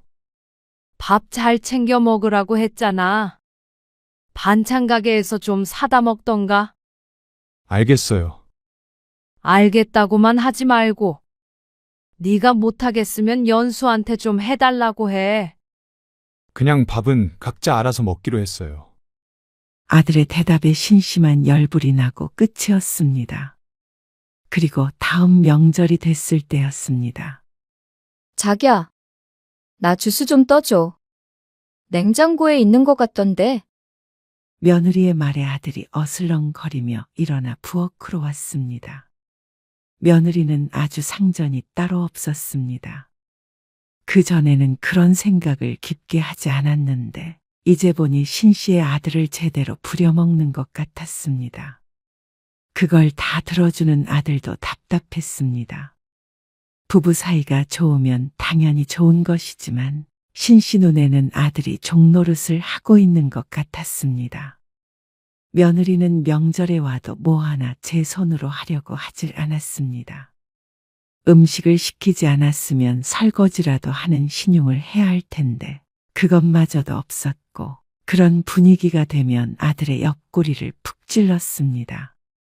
못된 시모가 되는 것 같아서 말을 안 하려고 했는데 며느리에게 너무 서운했습니다. 명절에도 손 하나 까딱하지 않고 직장은 그만두고 집에서도 아무것도 안 하고 신 씨의 아들만 부려먹는 것 같았습니다. 차마 호통은 치지 못하고 신 씨가 며느리에게 은근스레 물었습니다. 요새 저녁밥은 어떻게 해 먹어? 반찬 좀 해줄까? 동원이한테 퇴근길에 가져가라고 그러고. 자꾸 우리 집에서 먹는 것보다 그게 낫지 않어? 아니요. 번거롭게 그러실 필요 없어요. 저희는 그냥 각자 간단하게 먹어서요. 아, 각자.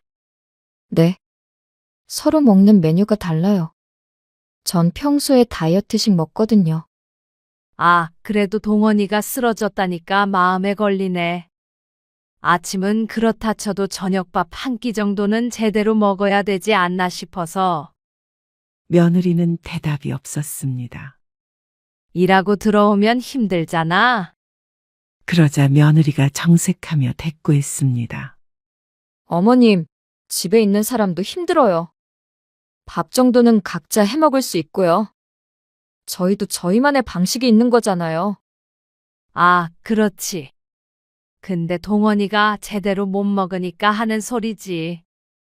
그건 못 챙겨 먹는 사람 잘못이죠. 왜 저한테 그러세요? 저는 동원 씨 엄마가 아니고 와이프예요. 마지막 말에는 신 씨는 충격에 입만 벌리고 있었습니다. 엄마가 아니라 와이프니까 밥을 챙겨줄 의무가 없다는 것이었습니다. 그렇다면 왜 엄마도 아니고 딸도 아닌데 일도 안 하고 집에서 놀기만 하는지 몰랐습니다. 남편만 쓰러질 때까지 일을 시키고 말이죠. 그날 명절 분위기가 아주 이상해졌습니다. 아들은 쎄한 분위기에 신 씨와 며느리의 눈치를 양쪽으로 봤습니다. 그 모습을 보니 내 죄다 싶었습니다. 저렇게 모자란 아들을 낳은 내 탓이다 싶었죠. 그 뒤로 아들에게 그냥 반찬들은 사서 햇반에 알아서 먹으라고 하고 말았습니다. 그러고는 참견하지 않았습니다. 쓰러지든 말든 자기 밥 자기가 못 챙겨 먹은 책임이니 말이죠. 내가 너무 다 큰 자식에게 참견한 듯해서 마음을 내려놓으려고 노력했습니다. 며느리가 아무리 괘씸해도 내 가정이 아니었습니다. 엄연히 독립된 가정이었으니 지지든 볶든 지들 맘껏 하라고 냅두기로 했습니다. 그러던 어느 날이었습니다. 얼마 뒤에 며느리에게 물어볼 것이 있어서 전화를 걸었는데 신호가 제대로 가질 않았습니다. 한두 번 울리고 끊기는 전화에 신 씨가 여러 번 걸어보았지만 반응은 같았습니다. 남편에게 묻자 상대방이 전화번호를 차단하면 그렇다는 대답을 했습니다. 누가 차단을 했는데? 신 씨는 허탈하게 휴대폰만 내려다보았습니다. 그동안 전화를 안 해서 몰랐는데 대화를 나눴던 것은 명절이 마지막이었습니다. 아마 그때 며느리가 신 씨의 번호를 차단한 모양이었습니다. 남편도 그 사실을 알고 놀랐지만 신 씨는 그보다도 더 큰 충격에 빠졌습니다. 어떻게 말 한마디 했다고 연락을 끊나 싶었습니다. 신 씨는 그날 이후로 며칠 동안 제대로 잠을 이루지 못했습니다. 그냥 냅두자. 연수 말대로 지들이 사는 방식이 있겠지. 하지만 시부모 연락처를 차단한 것은 사는 방식과는 무관해 보였습니다. 어쩜 이렇게 무시를 하나 싶었습니다. 동환아, 연수가 엄마 번호 차단했니? 그러자 아들이 머뭇거리며 대답했습니다. 아, 그게요. 그게 맞는 모양이었습니다. 아들이 우물쭈물 대답을 제대로 하지 못했습니다. 제가 차단 풀라고 할게요.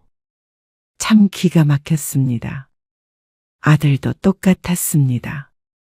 어쩌면 이런 식으로 부모를 대하나 싶자 정이 떨어지는 기분이었습니다. 그러다가도 하루하루 생각이 바뀌었습니다. 어쩔 땐 며느리와 대화를 제대로 해보자는 생각이 들기도 했습니다. 그래서 보름쯤 뒤에 혹시나 하는 마음에 메시지를 남겨보았습니다. 그런데도 답장이 없었습니다. 그리고 얼마 뒤에 마지막이다 생각하고 전화를 한 번 걸어보았는데 이번에는 차단한 게 아니라 없는 번호라는 안내 음성이 들려왔습니다. 허탈했습니다. 며느리와의 사이가 종잇장처럼 얇은 관계였구나 싶었습니다. 밖에서 만난 사람도 이렇게 일방적으로 연락을 끊어버리지는 않을 것이었습니다. 원수지간이 아닌 이상 말이죠. 그런데 한편으로는 오히려 이러니까 마음 정리가 되었습니다. 기분이 상한 건 말할 것도 없었지만 이제는 신씨도 있고 살자 싶었습니다. 분노와 서운함은 이제 그만 넣어두기로 했습니다. 자식에게 그만 목매자 싶었습니다. 아들도 그때쯤 연락이 뜸해진 것을 보니 아무래도 부모와의 관계보다는 아내와의 관계를 택한 것 같았습니다. 선택하고 말고 할 문제는 아니었지만 그래도 자신의 가정을 지키고자 마음먹은 것 같았습니다. 아들이 종종 전화를 신씨도 아무렇지 않게 통화를 했습니다. 신씨는 아들에게 하고픈 말이 너무 많았지만 꾹 눌러 담았습니다. 그리고 누구도 며느리에 관한 이야기는 꺼내지 않았습니다. 그리고 신씨는 더 이상 아들에게 밥 먹었느냐는 질문도 하지 않았습니다. 전화를 걸고 있는 걸 보면 굶어 죽지는 않았나 보다 생각하며 살았습니다. 그렇게 신씨는 며느리와는 전혀 왕래 없이 인연을 보냈습니다. 명절에는 아들만 왔고 나중에는 아들도 거의 오지 않았습니다. 적어도 둘은 알콩달콩 살겠거니 싶었습니다. 그러다가 며느리가 아이가 생겼습니다. 임신했을 때 신씨 부부가 아들을 통해서 축하한다는 말을 전했지만 돌아오는 답은 없었습니다. 그리고 출산을 할 때도 연락이 없었습니다. 전화통화는 할 수도 없었고 말이죠.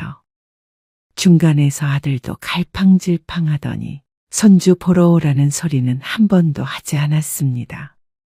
그래서 신씨 부부는 이제는 정말 끝인가 보다 싶었습니다. 우리는 손주 얼굴도 못 볼 운명인가 보다. 기대하고 실망하고 하지 마. 남편도 체념한 듯 중얼거렸습니다. 신씨는 속상해서 밤잠을 설치기까지 했습니다.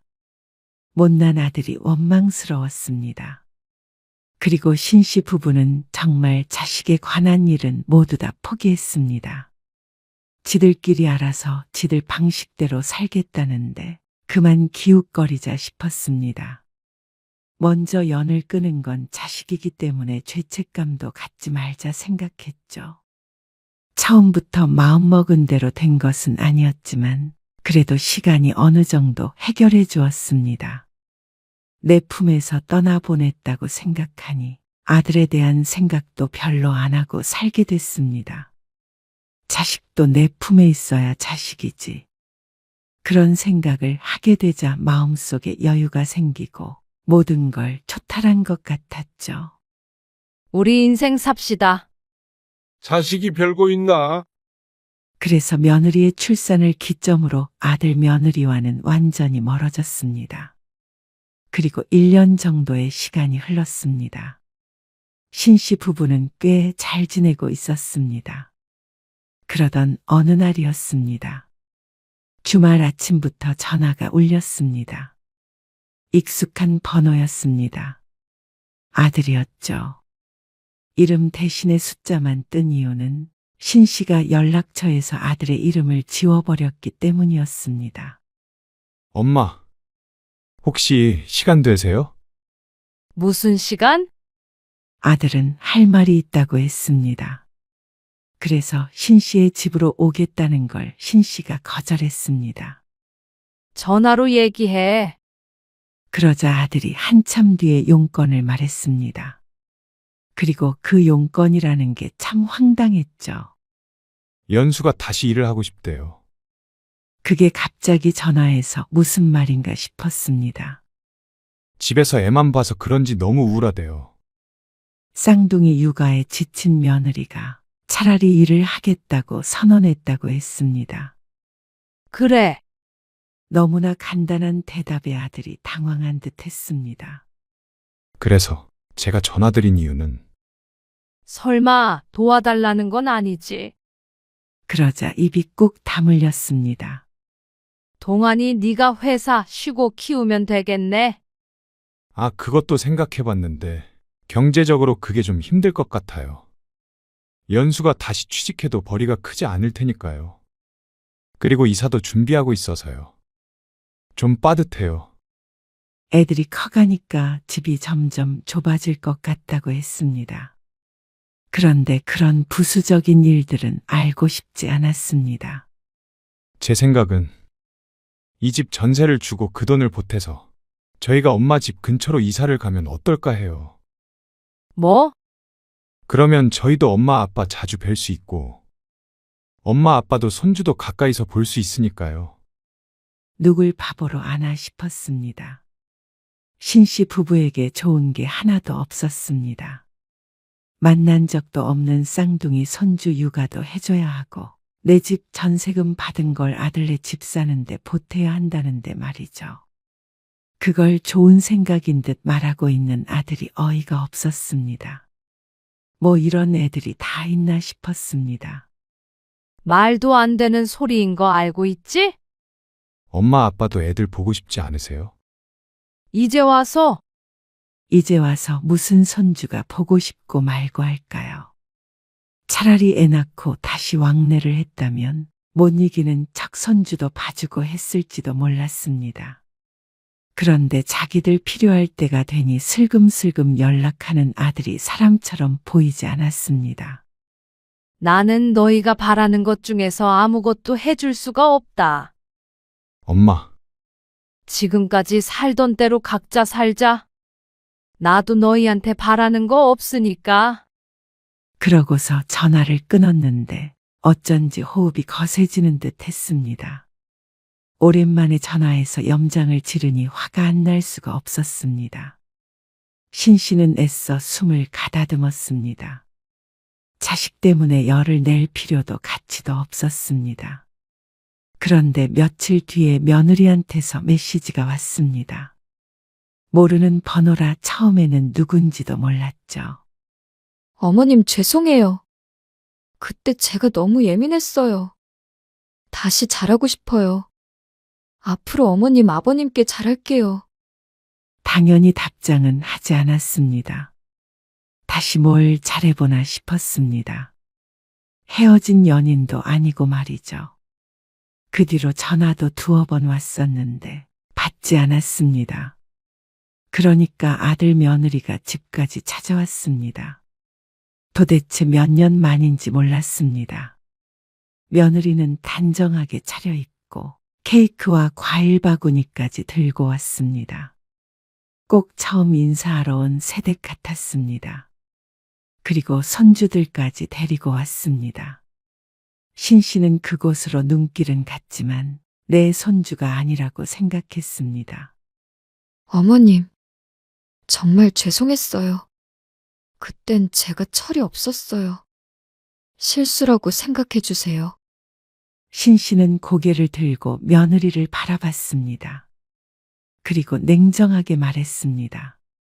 사람은 실수할 수 있어. 근데 그 실수에도 대가가 있는 거야. 정말 후회하고 있어요. 마음이 아프다기보다는 더 괘씸했습니다. 아마 애 때문에 힘들지 않았거나 신씨 부부에게 집이 없었더라면 이렇게 찾아오지 않았을 것이었습니다. 그건 분명해 보였습니다. 옆에서 같이 고개를 숙이고 있는 아들은 못난이 같았습니다. 내가 자식을 이렇게 키운 죄를 받고 있구나 싶었습니다. 공짜로 애 돌봐주는 사람이 필요한 거면 번지수 잘못 찾았고, 집 살 돈이 필요하다면 그것 말 잘 꺼냈다. 너희 살고 있는 집, 생각해보니까 얼른 세를 놔야겠어. 괜히 재산만 썩히고 있었던 걸 잊고 있었어. 어머님, 어차피 이사 가려고 했다며. 잘 됐네. 빠른 시일 내에 집은 비워줘라. 엄마, 살던 대로 각자 알아서 살자. 너희 그런 거 좋아하잖아. 신씨 부부는 아들 며느리를 돌려보냈습니다. 손주도 2번 돌아보지 않았습니다. 그리고 나서 며느리에게서 다시 전화가 왔는데 번호를 차단해버렸습니다. 며느리가 했던 것처럼 말이죠. 아들도 사과하며 전화를 해오길래 아들 번호도 차단해버렸습니다. 만약 또다시 다른 방법으로 연락을 취해온다면 다음 단계는 번호를 바꾸는 것이겠죠. 결국 신씨는 아들을 이사시켰습니다. 그리고 그 집은 월세를 줘서 세를 받았습니다. 그리고 신씨는 그날 이후로 아들 며느리는 없는 사람이라고 생각하고 살기로 했습니다. 그전과 크게 다르지 않는 삶이었습니다. 그리고 이제는 마음이 후련하기도 했습니다. 자식을 끊어낸 것은 슬프지만 그래도 이제는 신씨 부부의 인생을 살기로 했습니다. 밥 한 끼로 시작됐던 문제였지만 그것만이 문제는 아니었습니다. 애초에 부모를 부모처럼 여기지 않는 자식 며느리였습니다. 그러니 어찌됐건 결국엔 이렇게 될 일이었습니다.